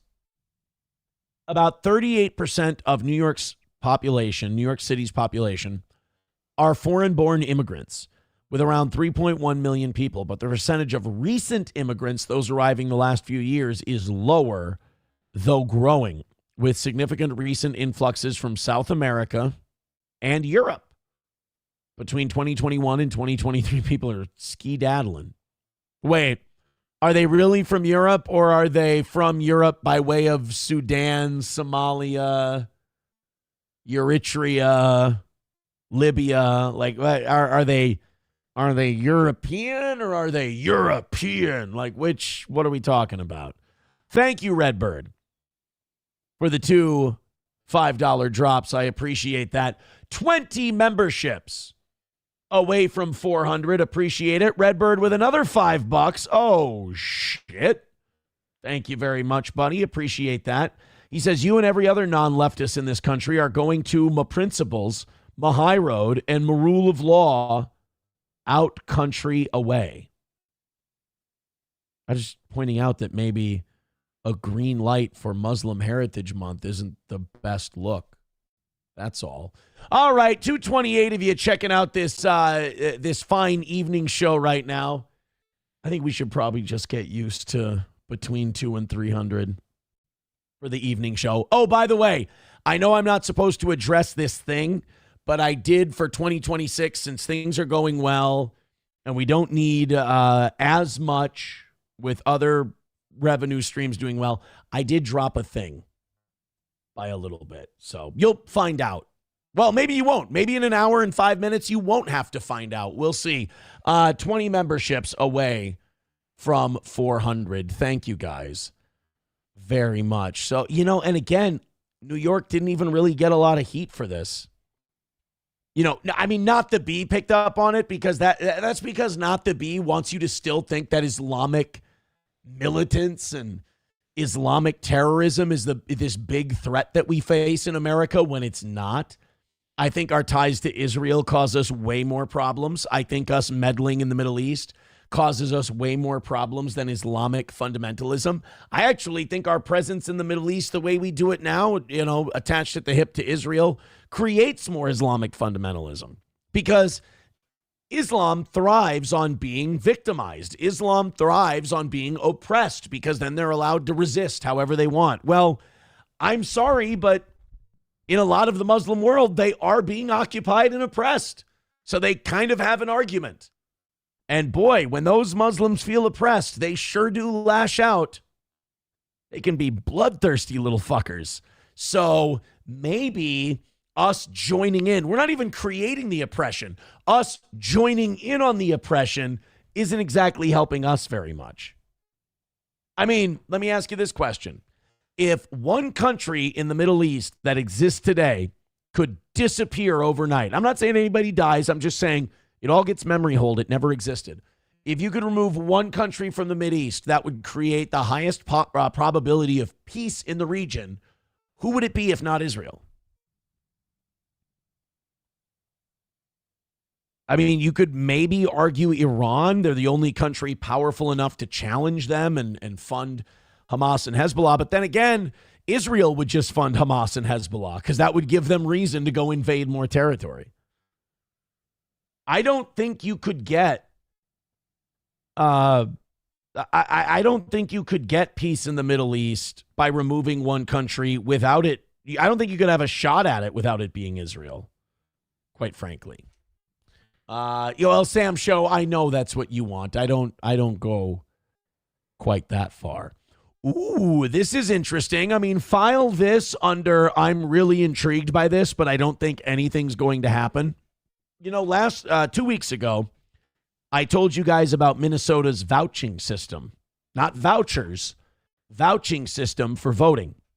So on election day in Minnesota, you can go into your precinct with someone and they can say, I'm Ricky Davis from 2422 Tewksbury Lane.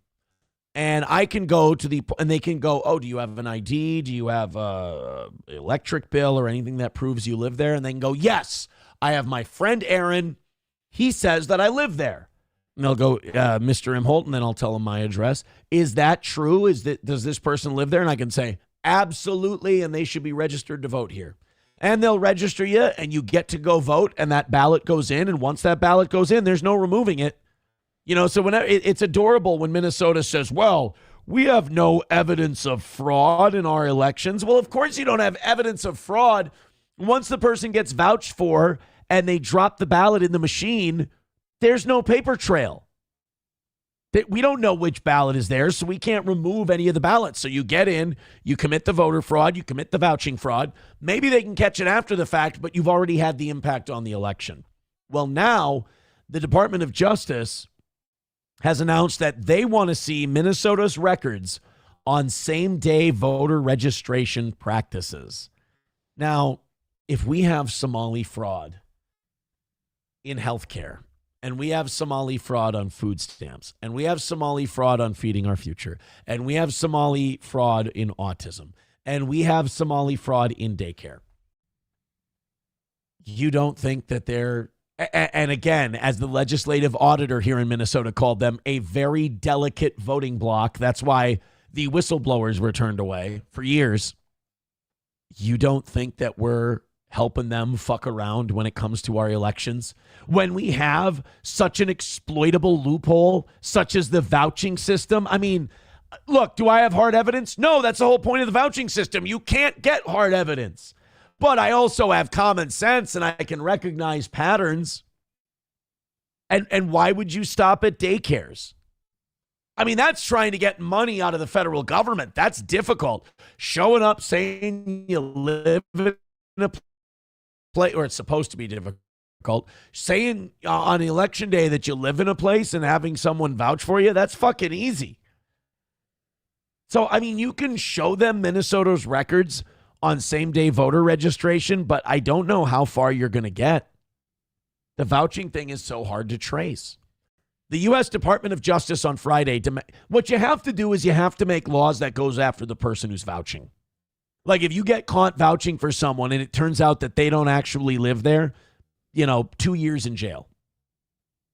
And you might say, oh, well, what if there's a guy and he wants me to vouch for him and I swear I thought he lived there? Well, that just proves that law would then make you be absolutely 100% sure that that person lives there.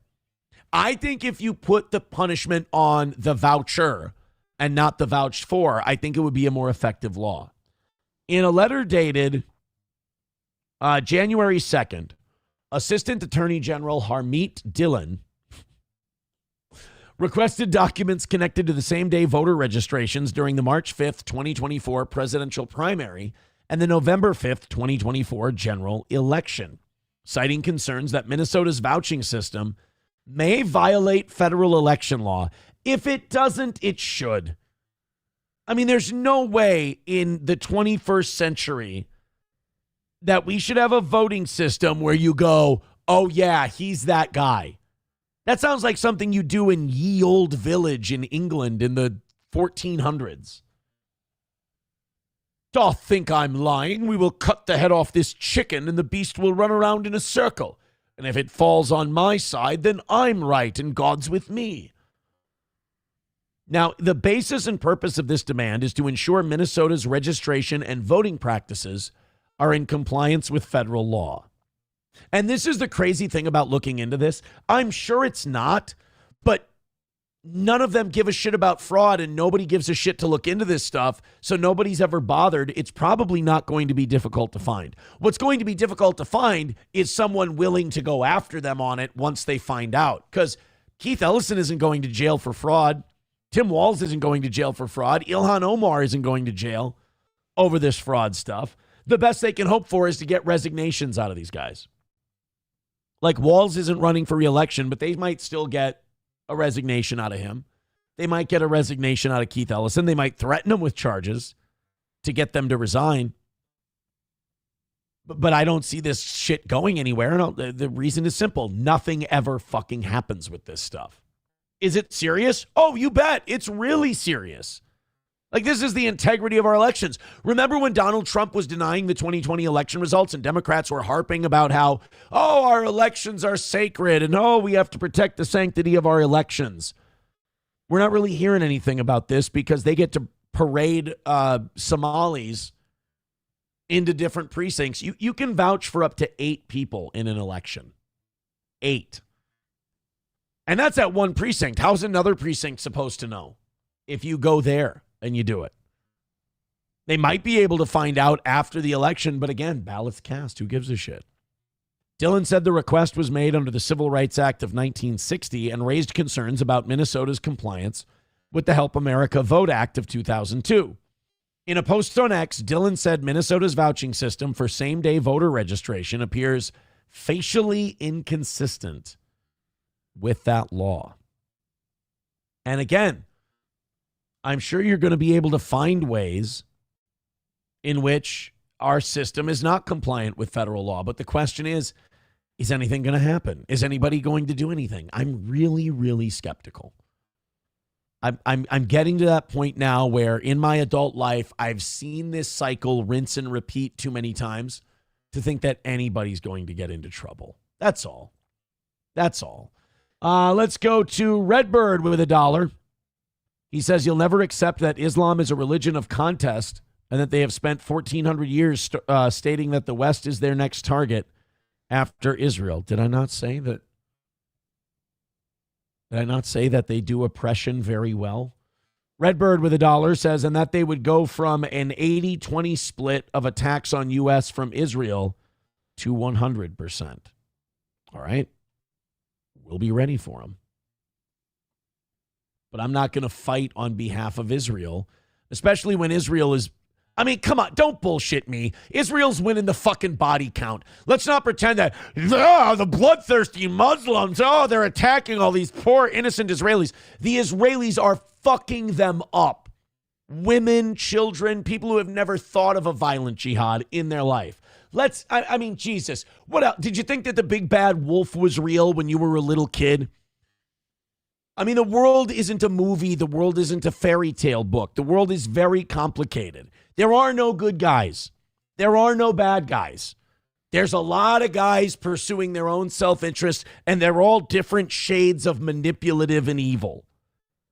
And right now, the Israelis are fucking smoking the Muslims in body count, in genocide, and in lying.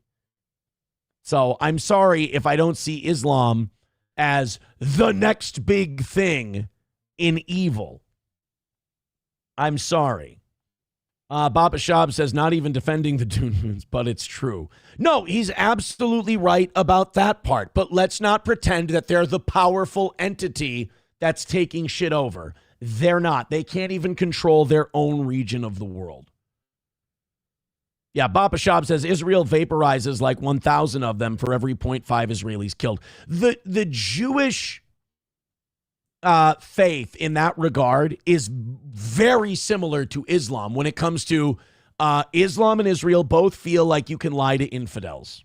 They don't both call them infidels, but they see them as less than a Muslim or less than a Jew, and you can lie to them and you can manipulate them. That's what makes Christianity so rare, is it's the religion that preaches hate the sin, don't hate the sinner, love your neighbor. It's the first one to not go, oh, if they ain't in the club, then fuck them. Manipulate them, fuck them, kill them if you want to.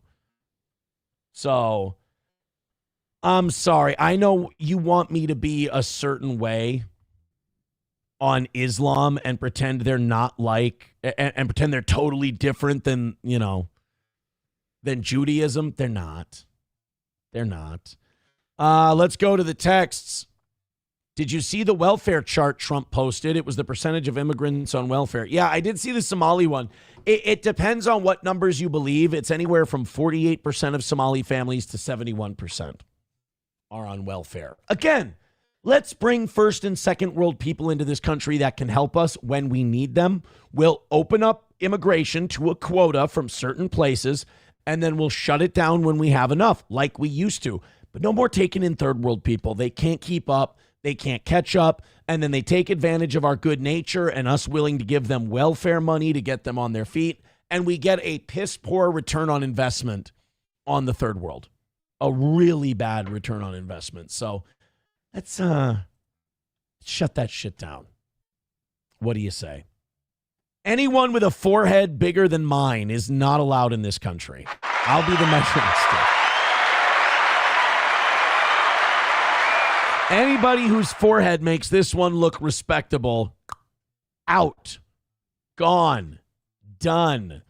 All right. Good evening, Art. Welcome to the show. 20 memberships away from 400. If you'd like to throw a few memberships at the toe, we love that. But what we'd really like is some likes, some subscribes, some follows, especially on YouTube, where our numbers have been just hard for me to look at. Just really hard for me to look at that. We might go Rumble only for the evening show from now on. We'd probably get more people watching if we went Rumble only for the evening show, for the simple fact that the more viewers you get on Rumble, the more it promotes you and puts you in the algorithm. Because 50 on YouTube, is that even worth firing up a YouTube stream for? I don't know, YouTube. Prove me wrong. Prove me wrong. But right now we're at 235. Nasty. Nasty. Art says, hi, Aaron. How was the gym? It was good, but as we went over the things I ate when I got home from the gym, I think we've identified the problem. Dude, I saw a little racism at the gym today. You ready for this? So I'm doing my shoot-arounds. I'm doing my warm-ups and everything. And there's a couple white boys down on the other end of the court. There's a couple white boys shooting around on the hoop I'm shooting around at. And they got pickleball in the other two gyms. And there's 1, 2, 3, 4, 5. There's 6 white boys in total. And I'm thinking about, telling everybody, hey, let's run threes. And just when I'm about to say that, a bunch of Somali guys, and I think they were probably anywhere from 17 to 22. I don't know. I'm old now, so everybody looks like a kid. A bunch of Somalis come in. Some of them are wearing like the whole flowing robe playing the game. Like I've played against Somalis that wear the robe when they play and will wear like slippers while they play basketball. I mean, they're not any good, but they'll do it. They'll wear it. I played 3-on-3 half court on Saturday before we started playing our full court games with a bunch of Somalis. And then this white kid who double dribbled all the time and didn't understand why it was double dribbling. He didn't understand that when you carry the ball, when you dribble and then you carry it like this, you can't hold it here for 2 seconds, take 2 steps, and then dribble again. He turned the ball over quite a few times doing that. But my other teammate was a Somali kid, and as soon as I passed him the ball, he'd just chuck up a 3 no matter how many hands were in his face. So, but all these guys were so bad at basketball. And look, I am not a fleet of foot kind of guy. I should be down in the low post. But I would drive to the basket because all these guys were dog shit, and I was fucking looking like Stephon Marbury, for Christ's sake. Because if I didn't, the other guy would travel or the other guy would huck up a 3. So it was either I go underneath, grab the rebound, put back his 3, or I would get the ball to somebody else because you got to pass in. And then I'd try to get them to get me the ball back because I knew I could just go inside and score because everyone's terrible. Now, when we played 5s, some of those guys can play. But so then today, 5 or 6 Somali guys go to the far end of the court. And I tell the couple of guys I'm shooting around with, I go, let's get those guys over here. Let's run 5s. And they're like, no, they're not going to play with us.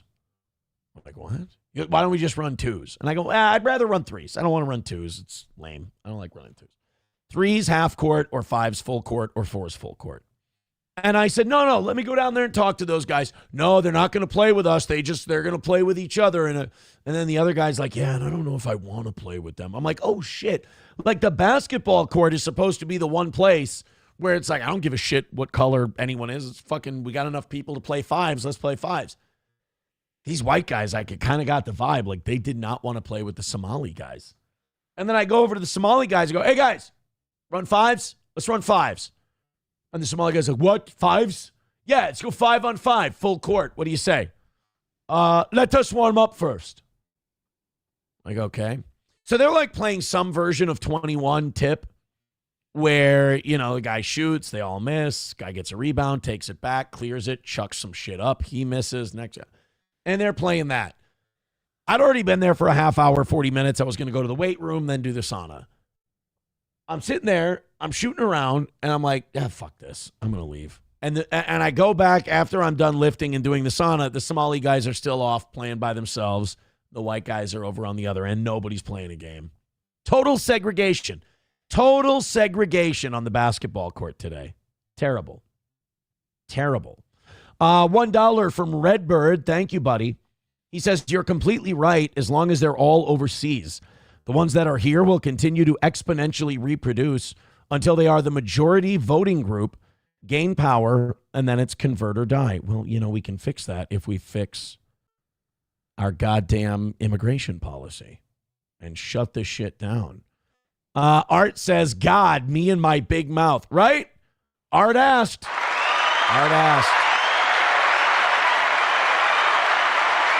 Oh, what? Am I boring this totally huge, massive audience we've got in the evenings? I mean, it's basically me talking to Rumble. Redbird with a buck says European governments are telling women not to leave home unaccompanied by a man and to always wear loose, full body clothing to prevent a cultural misunderstanding, a.k.a. a violent assault. Yeah, I don't think it's compatible with Western values. So we should stop allowing them to just pull up into Western countries with fucking boats full of them. I would agree with you there. It's not fucking good. Give them their part of the world. I don't want anything to fucking do with them. Atomic Ray says the Y pickup games, I'm surprised they didn't grope you. Well, apparently I'm not pretty enough. All right, 20 memberships away from 400. Let's do those because I think I want Art to get one, Brett McCart to get one, and those are the two I'm seeing right now that could use your memberships. And you guys are 20 memberships away from 400 if you get to that 400. We'll do an extra half hour. So this has happened before, but Nick Fuentes decided to go after one of his favorite targets, Dave Portnoy, on his show. And, you know, I think people have started to figure out that Dave Portnoy isn't like this cool, based sports guy who just talks like the guys talk when they're talking about sports. No, he's like a creepy, middle-aged man who likes to fuck girls way too close to the age borderline. Consent, according to accusations that have been made, is like a real, like, movable goalpost for Dave Portnoy. So he's kind of a middle-aged creep. Also, he runs gambling websites, which, I mean, you want to talk about something that's ruining sports right now, it's gambling. You want to talk about degenerate shit that's fucking up America, gambling. And Dave Portnoy's totally into that. And he tries to purport himself as like some everyman. But then every time he gets shit, he's like, fuck you, losers, I'm rich. I don't need this fucking shit. It's like, well, which one is it, buddy? Are you one of us and you can bust balls with everybody else? Or are you too hoity-toity, too wealthy to be mocked by the peasants? Which one's it going to be? And by the way, that girl's young enough to be your daughter. Get your hands off her, Dave. So Nick Fuentes is no Dave Portnoy guy, obviously. I think Portnoy also pissed off a lot of people when Mr. Free Speech, make fun of everybody, say whatever shit you want, all of a sudden got pissed when when one of his guys said that, you know, Jews can be made fun of. We can make jokes about Jewish people. All of that's fair game. All of that's up for grabs. Then he goes, how many Jews have to die before you cut this shit? And it's like, Dave, we're talking about making jokes. Don't be so sensitive. Fuck you, bitch. You work for me. Like, he's a total spaz when he gets pushed a little bit. I can't imagine. Well, I mean, look what Alex Stein did to him. He's terrified of Alex Stein. For what reason, I have no idea. Sit across from Alex, debate him. I've spoken to Alex. He's not an intimidating guy. He's a funny guy. He's silly. It'll be fun, Dave. Don't take yourself so seriously. You know, you're a loser slacker who got lucky with the sports thing. Right place, right time. And you play acted as someone who was like free speech, say whatever you want, fuck that, based. You turned out not to be that guy. And now people are calling you out for it. That's what the money is for. This is Fuentes on Portnoy. Hey, Jew. All right. Jews be Jewing. Niggas be nigga-ing. That's all right. That's where we start. And that's how this one starts. You make money off of the immiseration of millions of people, in many cases, vulnerable people, desperate people, people with families, young people. You're in the business of sports gambling. He walks around flamboyantly. Like a gay. Walks around flamboyantly bragging about how big his house is and how rich he is. He's another rich Jew. We're all impressed. He made money gambling, and now he wants to talk about the Holocaust. Well, Dave, maybe you should visit Auschwitz. Maybe you should visit the Holocaust Museum, and maybe you can learn why. We can all place bets on the over-under how much time you spend in there. Yeah. Can we get a bunch of prop bets and parlays on Dave Portnoy visiting Auschwitz? That would be fun. Why, oh why, in every society for 2,000 years, people have become anti-Semitic. Oh, boy. Oh, see, now that's not what you're supposed to say. What you're supposed to say is you condemn anti-Semitism. It's bad. Hate is toxic. And what did these poor Jewish people ever do? These diaspora who have lost their homes, what did they ever do? Well, no, don't ask that. Why would people just hate them? There's no reason. It's disgusting and it's evil. It has a lot to do with behaviors like that. It has a lot to do with a Jew who presents himself like, I don't know, some kind of New Yorker. I'm a real American. Like Fonzie. Hey, Henry Winkler, ironically. I'm a real rough around the edges kind of guy. When in reality, you're a Jew clutching your pearls about anti-Semitism. Oh, I'm not politically correct. I'm not about that woke shit. You're a fucking degenerate. You sleep with people 50 years younger than you. You're 50 years old or whatever. You're not married. You sleep with young girls. You make money hanging out with teenagers, promoting gambling to them, promoting porn stars and OnlyFans. You support abortion. You support drug abuse. Not wrong. You're a fucking piece of shit. He's a piece of shit because he said fuck the Jews. It's not a nice thing to say. You're a fucking piece of shit. You're the biggest piece of shit. I mean, tell him when he's telling lies. He's kind of on a roll. And that is, like, if you look at what Berlin had been turned into in the 1930s, and fairly or unfairly, a lot of Germans blamed Jewish business people for this. But it was Sodom and Gomorrah. I mean, Berlin in the 1930s was all prostitutes. I mean, it was so, the German people had been so demoralized and they were so broke that people's daughters were becoming prostitutes just to see if they, so they could feed their families. Moms and daughters would become prostitutes. Bars where trans people would dance, and the world's first trans surgeries were being done. Like, Germany in the 1930s was a demoralized, degenerate Sodom and Gomorrah type of place. And right or wrong, good or bad, it wasn't just Hitler. Hitler didn't come in and invent anti-Semitism and show it to the Germans and they went, we've never seen this before. What is this? A lot of Germans had those feelings because of what was going on in their country. Again, right or wrong, good or bad. I'm not telling you whether that's okay or not. I'm telling you that's just the way it was in the 30s in Germany. You make millions of dollars off of promoting porn, sex, drugs, abortion, gambling. Fuck you. And that's why people have had enough. And by the way, for all these Jews that have so much to say about it. By the way, I think Nick's a little more pious on that. I don't think most people are done with Dave Portnoy because of the gambling. I think it's just him pretending that he was like free speech based guy. And then the minute someone said something about Israel or Jews, he's like, it's not okay. You can't say that stuff. Rules for thee and not for me. Like, that's why people think Dave Portnoy is gay now. I don't think it has much. Unfortunately, a lot of people like sports gambling. I think it's kind of ruining sports. Kind of like Jim Florentine thought fantasy football ruined football. I think prop bets, parlays and shit like that are really ruining sports.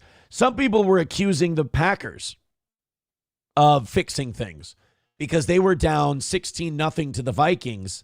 The line was 13.5. The Vikings were 13.5-point favorites over the Packers. The Packers called timeout with 1 second left and kicked a field goal to get the game down to 13. So a lot of people thought that was kind of a bullshit deal that wouldn't have happened if not for the influence of sports betting. Anti-Semitism, there is a genocide happening in the Middle East, which you all support. I mean, they want to talk about Auschwitz. There's a real genocide happening in the Middle East. Right. There's no reason, like, you don't have to go to an old genocide thing from over 80 years ago. Like, we don't have to go do that. You can just go. There are places now in the Middle East where genocide is happening. Like that's what a lot of this, the Somaliland stuff, like Israel endorsed Somaliland. That's where they want to colonize and send the people of the West Bank and Gaza Strip. They want to send the Muslims to Somaliland, and that's going to be their new home. I don't think that's what the people of Gaza and the West Bank want, but I think that's what Israel's going to propose. Redbird with $1 says all the ones here have to go as well. If they have 12 children to R1, stopping immigration won't matter in 70 years. By the way, Redbird, I've got you at 23. I believe that's accurate. If it's not, please correct me. 20 memberships away from 400. Thank you guys very, very much. Let's see if we can go on a little run here. I'd appreciate that. Thank you guys so much for all of your support today. Atomic Ray says, but could Aaron beat the Gambler Jew in a pickup game at the Y? I don't know who that is. I'm not really sure who that is. You don't have to, Nelax, you don't have to cope about he's coping about our evening show numbers. They're not good. Like, you don't have to cope about them. You're going to be all right, buddy. It is funny. Like, I'll sit here and I'll have fun with the fact that I'm like, oh, evening show's down from like 3-something down to like 240, 250. I'm like, oof, boy, that's nasty. And like a guy like Neelax will come in and go, no, it has to be worse than that. It's like, bro, I think I'm sorry. I think you're gassing yourself up too much. And then you're letting us have fun with you. It's a bad look. Josie Wales says the protocols of Zion call for the destruction of America. The famine in Germany was caused by jewelry. Prove me wrong, like diamonds. $1 from Redbird says, sorry, I misunderstood you. Almost done with a 24-hour shift. Islam and Islam, I think he means Israel and Islam, both deserve zero sympathy. I just get frustrated when people think that tens of millions already here aren't a threat. No, I hear you. I get you, but I think that where we're missing each other is my point is I'd like us to be able to walk and chew gum at the same time. If you're only going to focus on one, you're going to miss the other. You know? That's all. I just think you're gonna miss one if you focus on the other one too much. That's like my thing. I was saying about the Somali fraud thing here in Minnesota. I'm like, guys, this is great. This is awesome. Let's expose all this fraud. Let's throw people in jail. But don't take your eye off the ball, because when something like this happens, it usually means that they're gearing up to pull some dirty shit somewhere else. So you can focus on both at the same time. And then obviously they missed the deadline on the Epstein stuff. And we got the thing in Venezuela. Sam Show says, Aaron, be realistic. Americans are retarded. I'm hoping they stop being retarded at some point. Papa Shab says, we wanted Tim Walz black bagged instead of Maduro. Right. I don't get, like, that's the thing. They're showing me now that you can tell that this whole Venezuela thing isn't popular with the American people, because I keep seeing on social media them trying to sell me on it. I keep seeing these news stories where they're trying to sell me on the Maduro thing. They're like, look at all these Venezuelans. They're so happy. And it's like, am I fucked up? Like, I don't care about those Venezuelans. I don't give a shit if they're happy that we got Maduro or not. I don't want America involved with it whatsoever. The feelings of a Venezuelan and what happens with their government doesn't interest me in the least, and I don't give a fuck. So, like, don't try to hard sell this Venezuela thing on me. First of all, you already went in and got the guy without telling anyone. So, obviously, our opinion doesn't fucking matter. But don't do this shit where you go, look at all the people in Venezuela that are celebrating it. I don't give a shit about the people of Venezuela. I give a shit about the people who have worked at the same place for 25 years and can't afford their fucking mortgage because their property taxes is going up. Or the people who at 25 years old are just jumping into the job market because they were sold this idea that they had to go to school and get a degree. Now they're getting a job that pays them 50 or 60 grand a year. Meanwhile, the average house in their community is $350,000 and they can't afford the fucking thing. So yeah, I don't give a shit what some peasant in Venezuela thinks about Maduro being there or not. And I don't care what Maduro does to his own people. If America was a utopia and everyone had what they needed and it was resources aplenty and we were throwing gold in the rivers because we didn't know where to put it all, then I would say we can take a look and pay attention to what's going on in Venezuela. But at this point right now, I don't fucking care. Oh, but Aaron, there's suffering in Mexico with the people who are forced to work for the cartels. Not my fucking problem. You understand that is so low on my list of shit that I don't want us I certainly don't want any of my money going towards it. Thank you very much. Yeah, Sam Show says they're like, oh no, we destabilized the Venezuelans some more. We're taking refugees. Yeah, one of the first things Kristi Noem said is they can apply for refugee status. Rather, they didn't.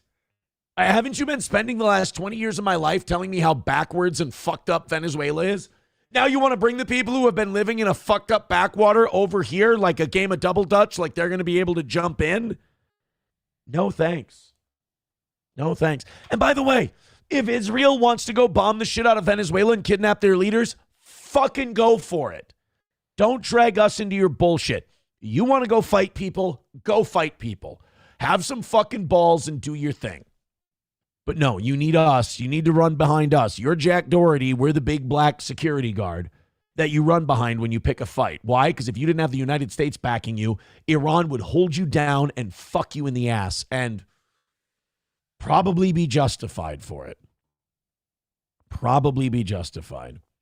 Sam Show says, what are all these deportations for? Well, we have to make room for the new refugees. You know? Sam Show says, I like no matter what side you take on it, the right-wing grifters get fucked over. Yeah. Like, what's the... I mean, you could just take such a bizarre, fucked up take like Tucker Carlson where you go, well, it's actually because it's because Maduro is anti-gay marriage. What? That, of all the thousands of words spoken about this thing so far, I don't think gay marriage has ever been a part of it. But, all right, Tuck. 252 of you checking out Steel Toe right now. Oh, hit like, hit subscribe, hit follow, and please throw a couple of memberships our way. I would appreciate that very, very much. You guys are going to love this. Jimmy Kimmel won the Critics' Choice Award for Best Talk Show. And I'm sure it had nothing to do with his politics at all. But, you know, Jimmy Kimmel has the same issue that Tim Walz does. Low T. No. He has the same issue that Tim Walz does, and that is everything that happens to him is Trump. If something good happens for him, nana, nana, boo-boo, I got you, Trump. If something bad happens to him, it's because Trump's insensitive and Trump's a piece of shit. Meanwhile, Donald Trump is the Don Draper meme. I don't think about you at all. This was, and it's sad, man. It's sad to see Jimmy Kimmel become this parody of himself because he really did used to be one of the funniest guys on television. And now, and I would argue it's that producer wife of his. I mean, we've seen her in interviews now. She's kind of, I think, gassing him up. Now it's just, again, everything is Trump, Trump, Trump, Trump, Trump, just like Tim Walz. Everything bad that happens to Tim Walz, it's not because he's incompetent. It's because Trump's a bad man. Maybe they need to park outside Kimmel's house and yell retard. I don't know what the fix is here. But this was his acceptance speech at the Critics' Choice Awards this weekend. I want to thank our president, Donald Jennifer Trump. Jennifer, get it? That's a girl's name, you guys, if you missed it. It's actually Donald J. It's not, the J doesn't stand for Jennifer. Without whom we would be going home empty-handed tonight. So thank you, Mr. President, for all the many ridiculous things you do each and every day. It's been a banner couple of weeks, and we can't wait to get back on the air tomorrow night to talk about them. Thank you, everyone. Guys, the comedic stylings of Jimmy Kimmel. I mean, just...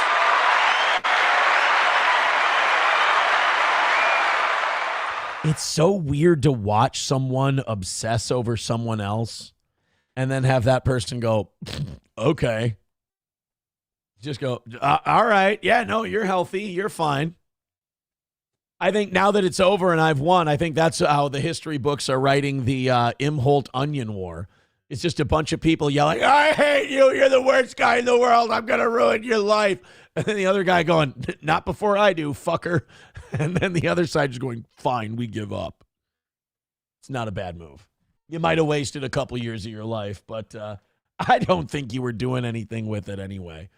But yeah, I mean, if anything, Jimmy Kimmel should be getting up there and thanking Trump for prolonging his career.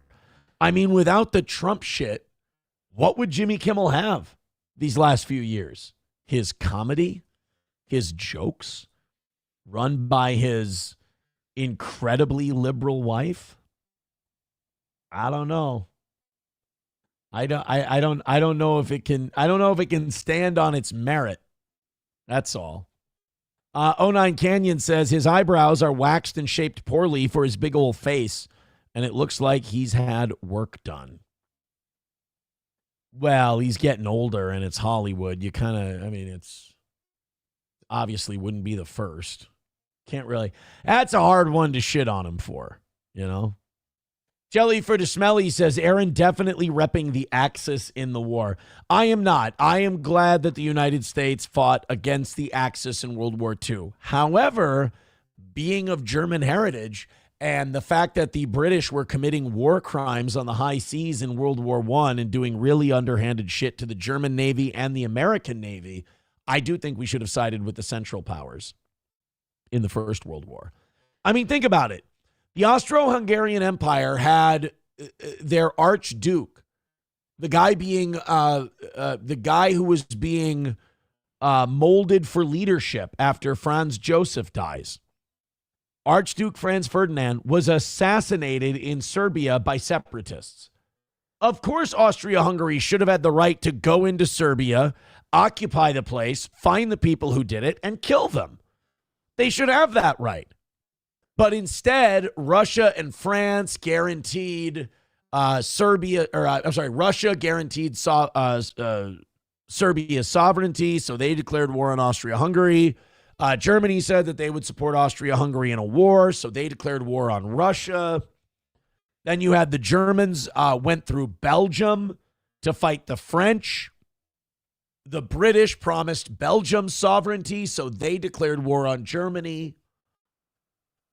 I don't know, man. And then you had the British, weren't they Shanghaiing? Am I thinking 1812 or am I thinking World War I, where they were Shanghaiing Americans into service in the British Navy? They were also flying white flags on their ships to surrender to the German U-boats. And then when the German U-boats would surface, they would fire on them, which is a war crime back then. They were definitely trying to force the Americans' hand to join the war. And then there was supposedly this telegram that the Germans sent the Mexican government encouraging them to invade the United States. The Zimmerman telegram. Hold on. Let me just check something. I'm not sure. Now, the authenticity was confirmed by German Foreign Minister Arthur Zimmerman himself, ending doubts that it was a British forgery designed to push America into World War I. I think the Central Powers had a right to do what they did. Yeah, the pressing Americans into service was 1812. You are right. You are correct. Well, look, My Lost Interest and Sam Show are going, history lesson. Look, it's not like I'm drawing viewers talking about the horse shit I'm talking about. Between Rumble and YouTube, I've barely got 200 people watching this show, so it's not like I'm lighting it on fire with the stuff I had planned, right? My Lost Interest says, I get most of my history knowledge from Steel Toe. Sad but true. Oh, guys, gift some memberships. Throw in a couple of bucks. I would appreciate it. That would be nice. We really crushed it in the morning show today. I've started this new thing. I mean, I can't say the G word right now, but it's looking that way. I started this thing where we're just going to bank. Like when we have wins, we're going to bank them. And this is because of the evening show's recent struggles. And I'll just say we got a hell of a bank, but I don't want to use it. I don't want to use the whole bank for tonight. I'd like to keep a little bank because don't forget, we got 2 more evening shows. Thank you very much. Gift a couple of memberships. I appreciate it. All right, let's do, you know the phrase going postal? You know, when Postal Service employees, they just snap and they've had it with the fucking job and then they do irrational shit that they maybe wouldn't do normally. File this one under going postal.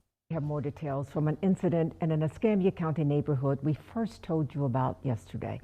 The Florida Highway Patrol says a postal driver intentionally tried to run down a 10-year-old child. This all happening in the area of Kingfisher Way and Kingfisher Court.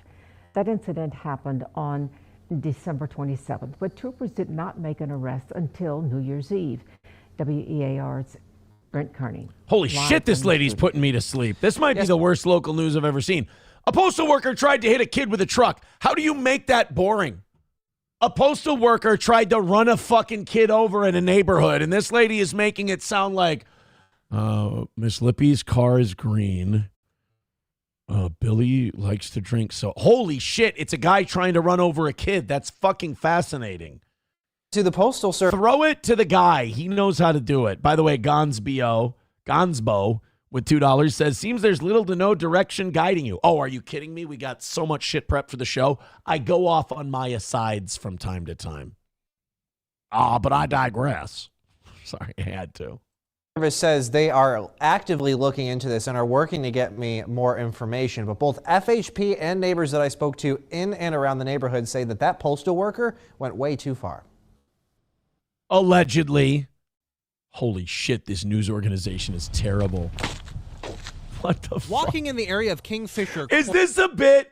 The screen went black for 3 seconds, and then we just heard Brent Kearney's feet walking through gravel after the black lady bored us to death like she was narrating, what's his name? The PBS guy, a Ken Burns documentary.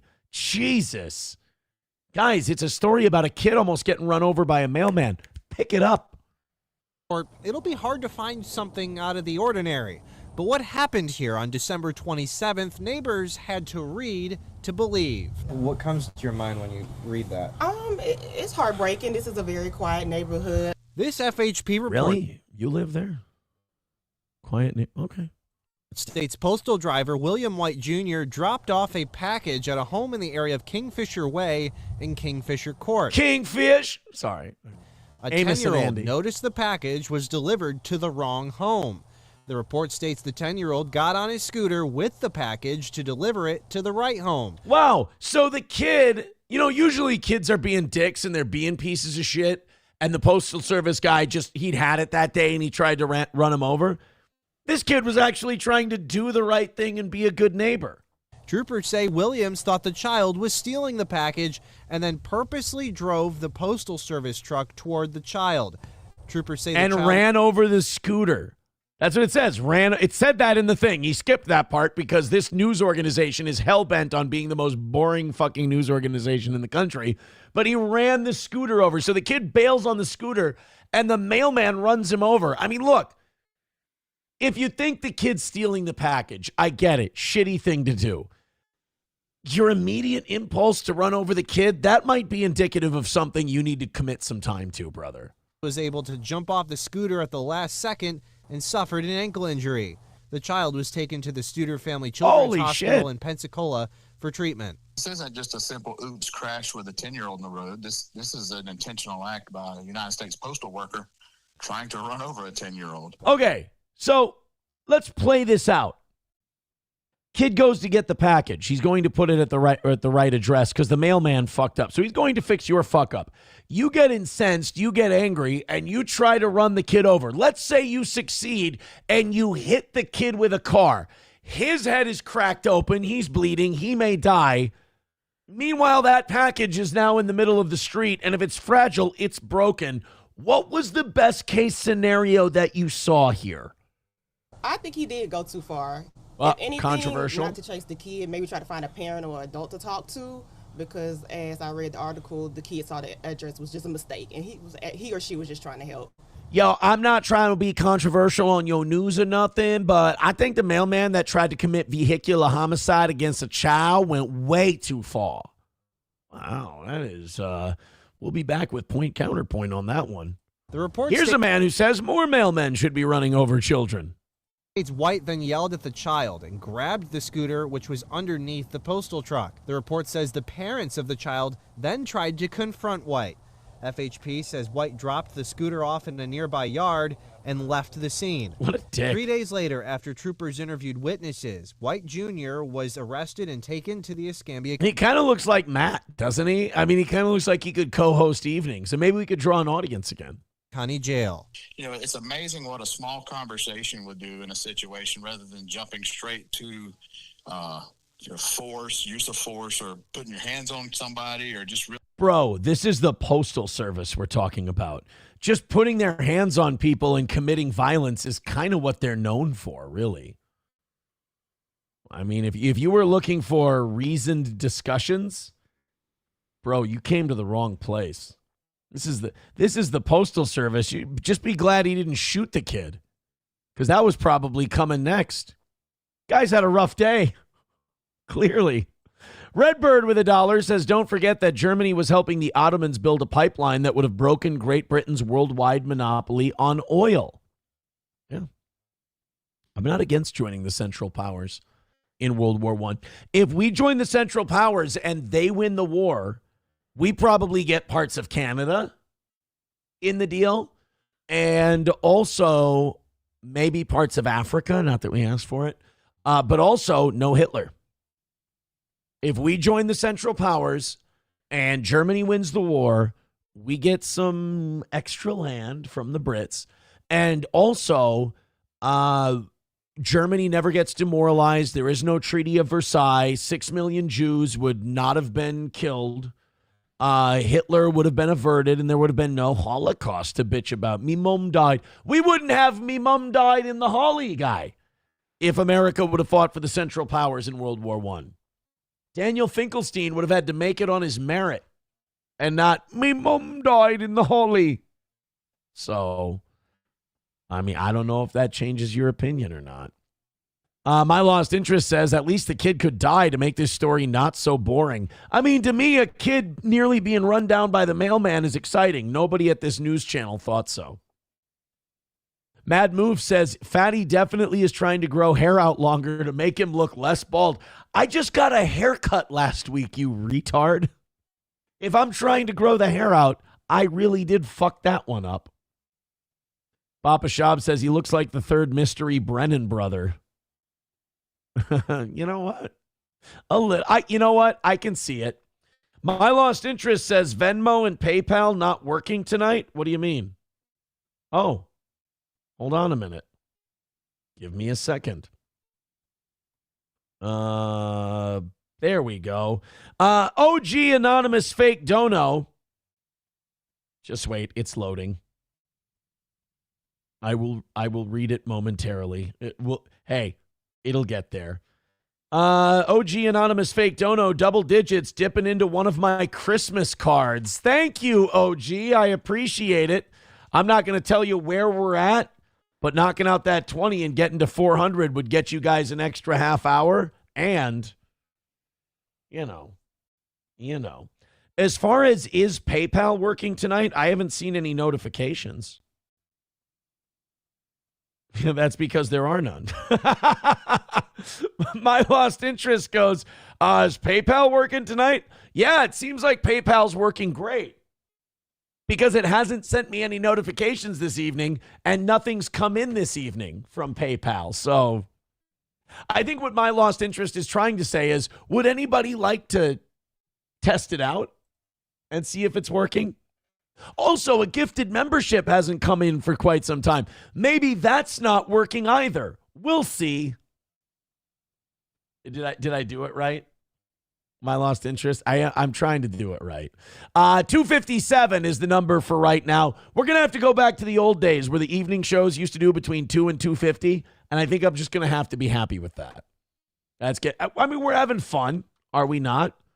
Gurmy says PayPal is experiencing a global outage. Well, that does it then. I think everyone's got to throw $100 at PayPal and see if it works. Von Kaiser with $10 says it works. Thank you for the 10, Von Kaiser. I will hear no more of this Hebrew nonsense. Thank you very much. Oh, we're getting there. Oh, boy, we're getting there. Thank you very much. My Lost Interest says, am I now part of the grift? Dude, you're like the leader of the grift now. I was doing no grifting tonight other than here's how many memberships we are away from 400.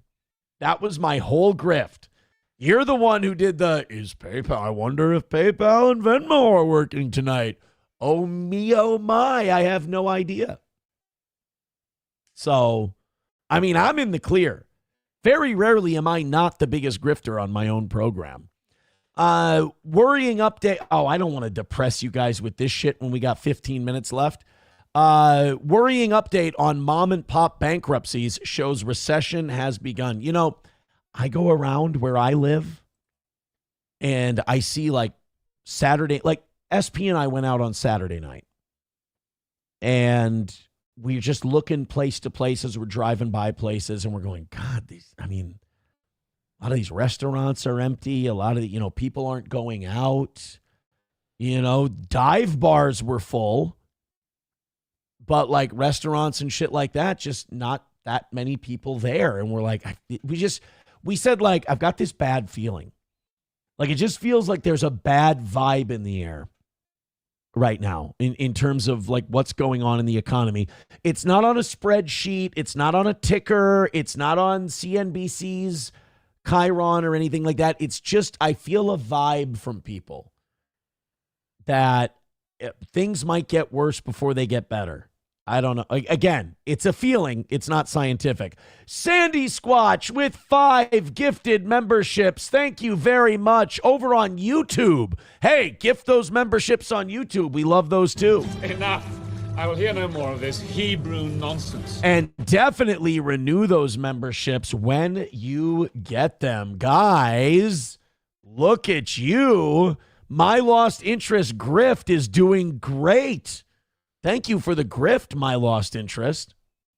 We still don't know if Venmo's working properly, right? My Lost Interest, we're not really sure. PayPal, we got one, but that could be a fluke. You know, the Rumble memberships haven't been tested for an hour or so. So, you know, who knows there either. Mad Move says, has his hair not been the main topic? It's all I can see. I haven't been watching much recently, so it's jarring. Well, that's your fault. You got to be watching regularly. I've said that before. My appearance can be very alarming if you just walk in cold. You got to build up a tolerance. It's like poison. It's like toxins in your blood. How do you not fucking know this by now? So what's the deal? What's the deal with Tommy Lee Jones' daughter? So she was found dead at her house at Fairmont, San Francisco on Thursday. She'd had multiple run-ins with the law over the years. She had a recent drug-related arrest in April. I guess it turns out that this was an OD. I feel so bad for Tommy Lee Jones. I mean, I can't imagine having a child that has addictions like that. And like just fighting and battling that all life long and then losing a kid. Be brutal because like, you know, you and I from the outside looking in, we can go, oh, well, you know, she was an addict and, you know, addicts overdose and then they die. That's, you know, part of the tragedy of not being able to kick the habit. But then you think about like your own children and like Tommy Lee Jones doesn't know her as the girl who's addicted to drugs. He knows her as the little girl he got Christmas presents for. And, you know, if they played in the backyard and they went on trips together and, you know, he saw her in between movie shoots and shit. He doesn't see her as like the person battling a drug addiction their whole life. It's brutal. Just fucking brutal. She was found deceased in San Francisco early Thursday morning. According to court documents obtained by TMZ, Victoria was offered a plea deal following the April incident, during which she was found to be in unlawful possession of cocaine. What makes me wonder what's a lawful possession of cocaine, and resisted arrest. The plea deal Napa County had offered would require her to plead guilty to resisting and obstructing and possessing a controlled substance, but would free her of the charge against her of being under the influence of a controlled substance. In return, she'd have to refrain from using drugs and submit to random testing. And again, like, I mean, court ordering people to stay clean versus people actually staying clean. I mean, we've all seen that in the streaming world. People find ways around it. They find other ways to get high, both legal and illegal, conventional and unconventional. You can't court order someone to be sober. They have to decide to be sober on their own. And if they find end arounds where they can find legal ways to be fucked up, they're not sober. They're still addicted. They're still a drug addict. They've just found legal ways to get around it. And that's the addiction controlling you. That's too bad. It would have required her to be on probation for a year as well as attend counseling. Sucks for Tommy Lee Jones, man. You really feel for the guy. It's a bitch. I remember when a friend told me his son was hooked on heroin, says Phil Holes. Yeah. I mean, it's hard on everyone around him. And the worst part is the advice you get from other people is, hey, man, you got to cut them off. They'll get better when they want to get better. Otherwise, they'll drag you down too. Sucks. Fill some holes, On a Wall says there is medicinal coke. I guess there's medicinal coke By the way, on a wall, I can't remember if I said this on the show or not. Thank you very much for the Christmas card. I appreciate that. That's very, very nice of you. I appreciate it. 20 memberships away from 400 at the moment. Thank you guys very, very much. Okay, the college bowl season is wrapping up. I'm pretty sure all they've got left are playoff games. God damn, man. I'm going to Google it here. But I think the teams that are left are Indiana, Ole Miss. Fuck, I can do this. Indiana, Ole Miss. Wow, I really haven't been paying attention. There's two more. I know Georgia's out. I feel like Alabama lost already. Alabama got the shit kicked out of them by Indiana. Ohio State and Oregon? Who is it?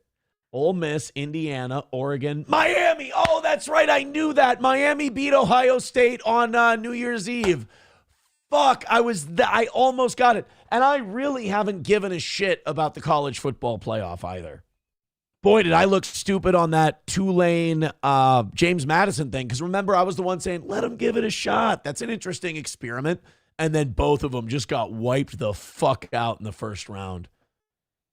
So they're wrapping up all of the nothing shitty bowl games now. Like the Gophers won theirs. Sky Uma, row the boat, go Gophers. Now our best defensive player is entering the transfer portal. Fuck Koi Parich unless he comes back. But they had the Armed Forces Bowl over the weekend.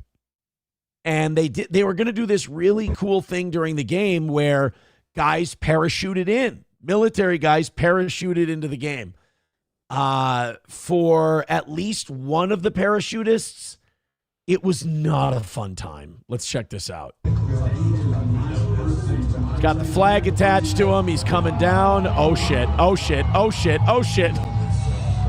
Coming in hot. All right, here comes another guy. He's got a flag on him.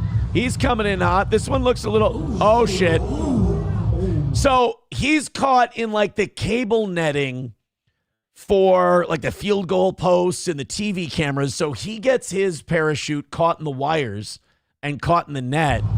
And then, oh my goodness. Like Mick Foley falling off the cell. Oh my God, he's dead. Now he made it, but that is not a good way to enter the game via parachute. And you got to think, if you're jumping out of an airplane, a football field, like, it's full of obstruction, and it's not a giant target when you consider the height you're jumping from. And then you've got all the broadcast wires and the netting and all the and the rim of a roof that goes around and the seating. That 100-yard stretch of field is not the biggest target. And that guy took a dive, man. He got caught up in that wiring. So then you get held up like a rubber band. And then you go dropping down, not onto the field, but into those... Enough. Oh, I will hear no more of this Hebrew nonsense. It's not what it was. It was a military game. Well, then I guess it kind of was. He's right. He's right, and I was wrong. Yeah, Taste Fairy Ialto said it's the same cable that fucked over Big Dick Bill Reichard. Will Reichard got fucked over by that same cable. Cost him a trip to the Pro Bowl. Son of a bitch. Das Optic Nerve says that's such a great metaphor for this show. All right. Well, guess what number we're at? On that note, let's go into the rally. We've got two songs, as we always do. Let's fire up the light. 20 memberships away from 400 and $75 away from tonight's goal. We didn't even need to say the G word this morning, but we've only got 75 to go for tonight, so let's see if we can do it. All right. Memberships, PayPal, Streamlabs, Venmo. Let's see if we can do this thing. Super chats, whatever. 75 away. My Lost Interest says, is the like button broken too, Aaron? Well, let's find out. Hit the like button. Checking my Venmo for the $20 you promised me. Well, I mean, it must be broken. Because I definitely sent it. It must be broken. I can't tell you. Fire up the donos. 75 away.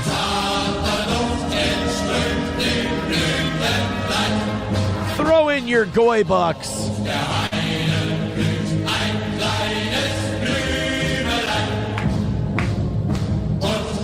Make sure that's nice and visible. There we go. Can we get to that 75? I don't know. I was going to say I'm sure we can, but we might not. It might not get hit today. Let's see if we can bang that sumbitch out, though. Let's see if we can get close. Everybody throwing in a little something for the toe. On a Wall, gifting a membership. Thank you very much. Fill Some Holes got that membership. That puts us 70 away from tonight and 19 memberships away from 400. Thank you, buddy. All the links are in the chat. Click one of them. Throw a couple of bucks in there. Let's see if we can do this thing before the night's over. Thank you, On a Wall. Boom, boom, boom. Papa Shab says it's over. I mean, it's not over till it's over. My Lost Interest gifting another membership. Oh, boy. 18 memberships away from 400, 65 away from the goal. Oh, I haven't said goal in so long. Goalie, goalie, goalie. Oh, man, let's see. We got song one going now. We're 65 away from home and 18 memberships away from 400. What's going to give?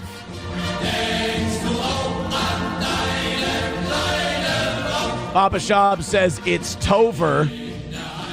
Jelly for the Smelly says not over till the fat Aaron sings. It's hurtful. All right. That's song number one. Uh-oh, that's song number one, and we're 65 bucks away from a win tonight. You know what? Let's not do over there. Let's do this one. Paradigm of absolute there we control. go. And that's why we're just out here doing Let's rally up for Alex. To be in nature and be natural. And this is where we find the source that God made to transcend. Streamlabs, PayPal, Venmo, Super Chats, Rumble Rants, and memberships. I've had enough of these people. Uh-oh, the fat toe just sang. Christian murderers gone down on giant death factories keeping babies alive. Will this one work? I don't know. I don't know. We got about 2.5 minutes to see if we can pull off this last 65 for tonight. We got the green light going. We're looking for Goy memberships and Goy Rumble Rants and Super Chats and all that shit. Hillary's in the creepy weird sick stuff, man. It's true. She sleeps in that same room as that creepy weirdo woman. In the same room with that creepy weirdo woman whose mother wears a hood over her head. What the hell? That woman number one is ugly. Taste Fairy says Gay Men North of Gayman would be a really good rally song. Well, I don't think it's going to work tonight. We'll save that for another day. 65 away. Let's see what we can do. Let's get close. We had a great morning this morning. About a minute left. Oh, do we have any rallies left in us tonight, or did we use it all this morning? We will see as the toe turns. We're such self-centered crap, we don't even notice hell itself rising up. 65 is the number. Hey, Somali daycares. Gonna stab your daughter at the mall. 30 seconds to go.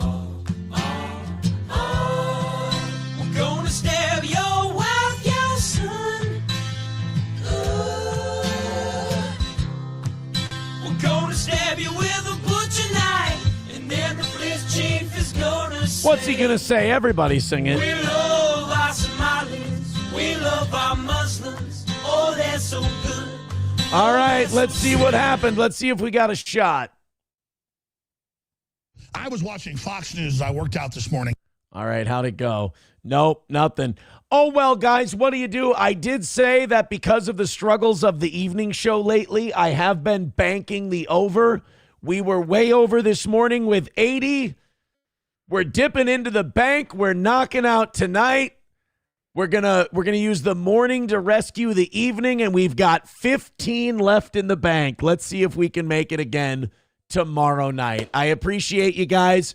You don't need to throw anything in right now. Save it for tomorrow. Let's bang it out then. Let's have a killer morning show. Can't wait for that. 6 a.m. tomorrow morning Central Time. Hit like, hit subscribe, hit follow, and if you can help our dying evening show, sure, absolutely do that. Our thriving morning show, however, they only like Aaron in the mornings. Oh, yeah, that's right. We got to raid somebody. All right, well, I'm looking for a raid. Maybe you could throw in a little something to the old bank, if you will. My lost interest says Tomath. Yeah, I'm going to trigger people with that idea. Sorry, I just thought it was a good idea. When you make more on one show, use it to help the other. That's going to trigger the fuck out of people, but I'm used to it. I actually kind of get off on it. I kind of like it. I'm not going to lie. Let's find somebody to raid. Who's live? That's going to appreciate it.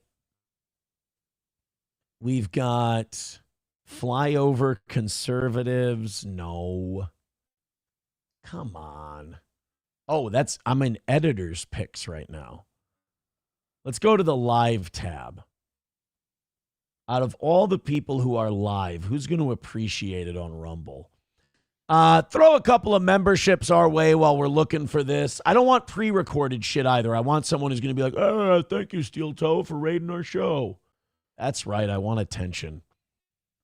Cracking the Q code. Do you guys want to go to a QAnon channel? Please pray. Operators are in harm's way. No shit. Oh, they're just watching Fox News. Yeah, fuck that. Come on. I need somebody who's doing some shit. Cigars Daily. They're talking about chubby chicks on Cigars Daily. Oh, but they're not doing anything. Yeah, I'm. Are they gone? Much more interested in that.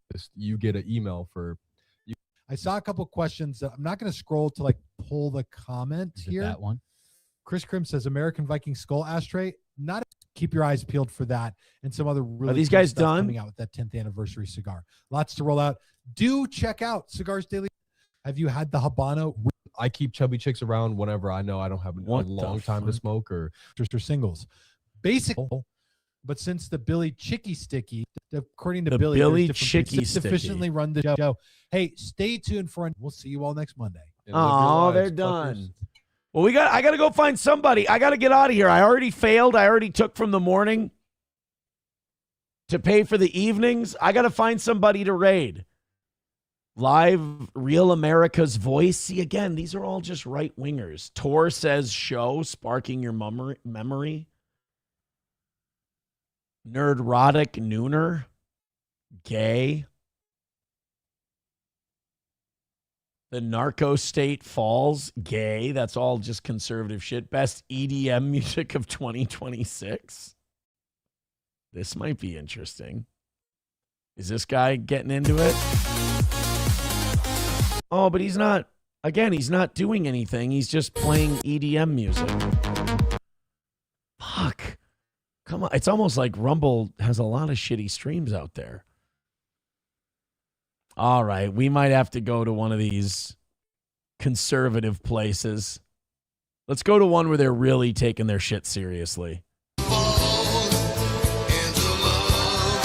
Live stream hasn't even started yet. God damn. How about the flyover conservatives? card in Mexico. Here we go. These are our guys. A second home, if you will. I have a lot of people down there that I love. These are our guys, the And when I first got flyover into conservatives. journalism, We like one of my them. first really major investigative pieces was on the communist takeover of Latin America. All right, we're gonna go. We're gonna go raid them. People understood that the whole region. You guys go ahead and enjoy that, and thank you very much for a fun evening show. We're gonna do a little better tomorrow, or the morning show can just carry us again. One of the two.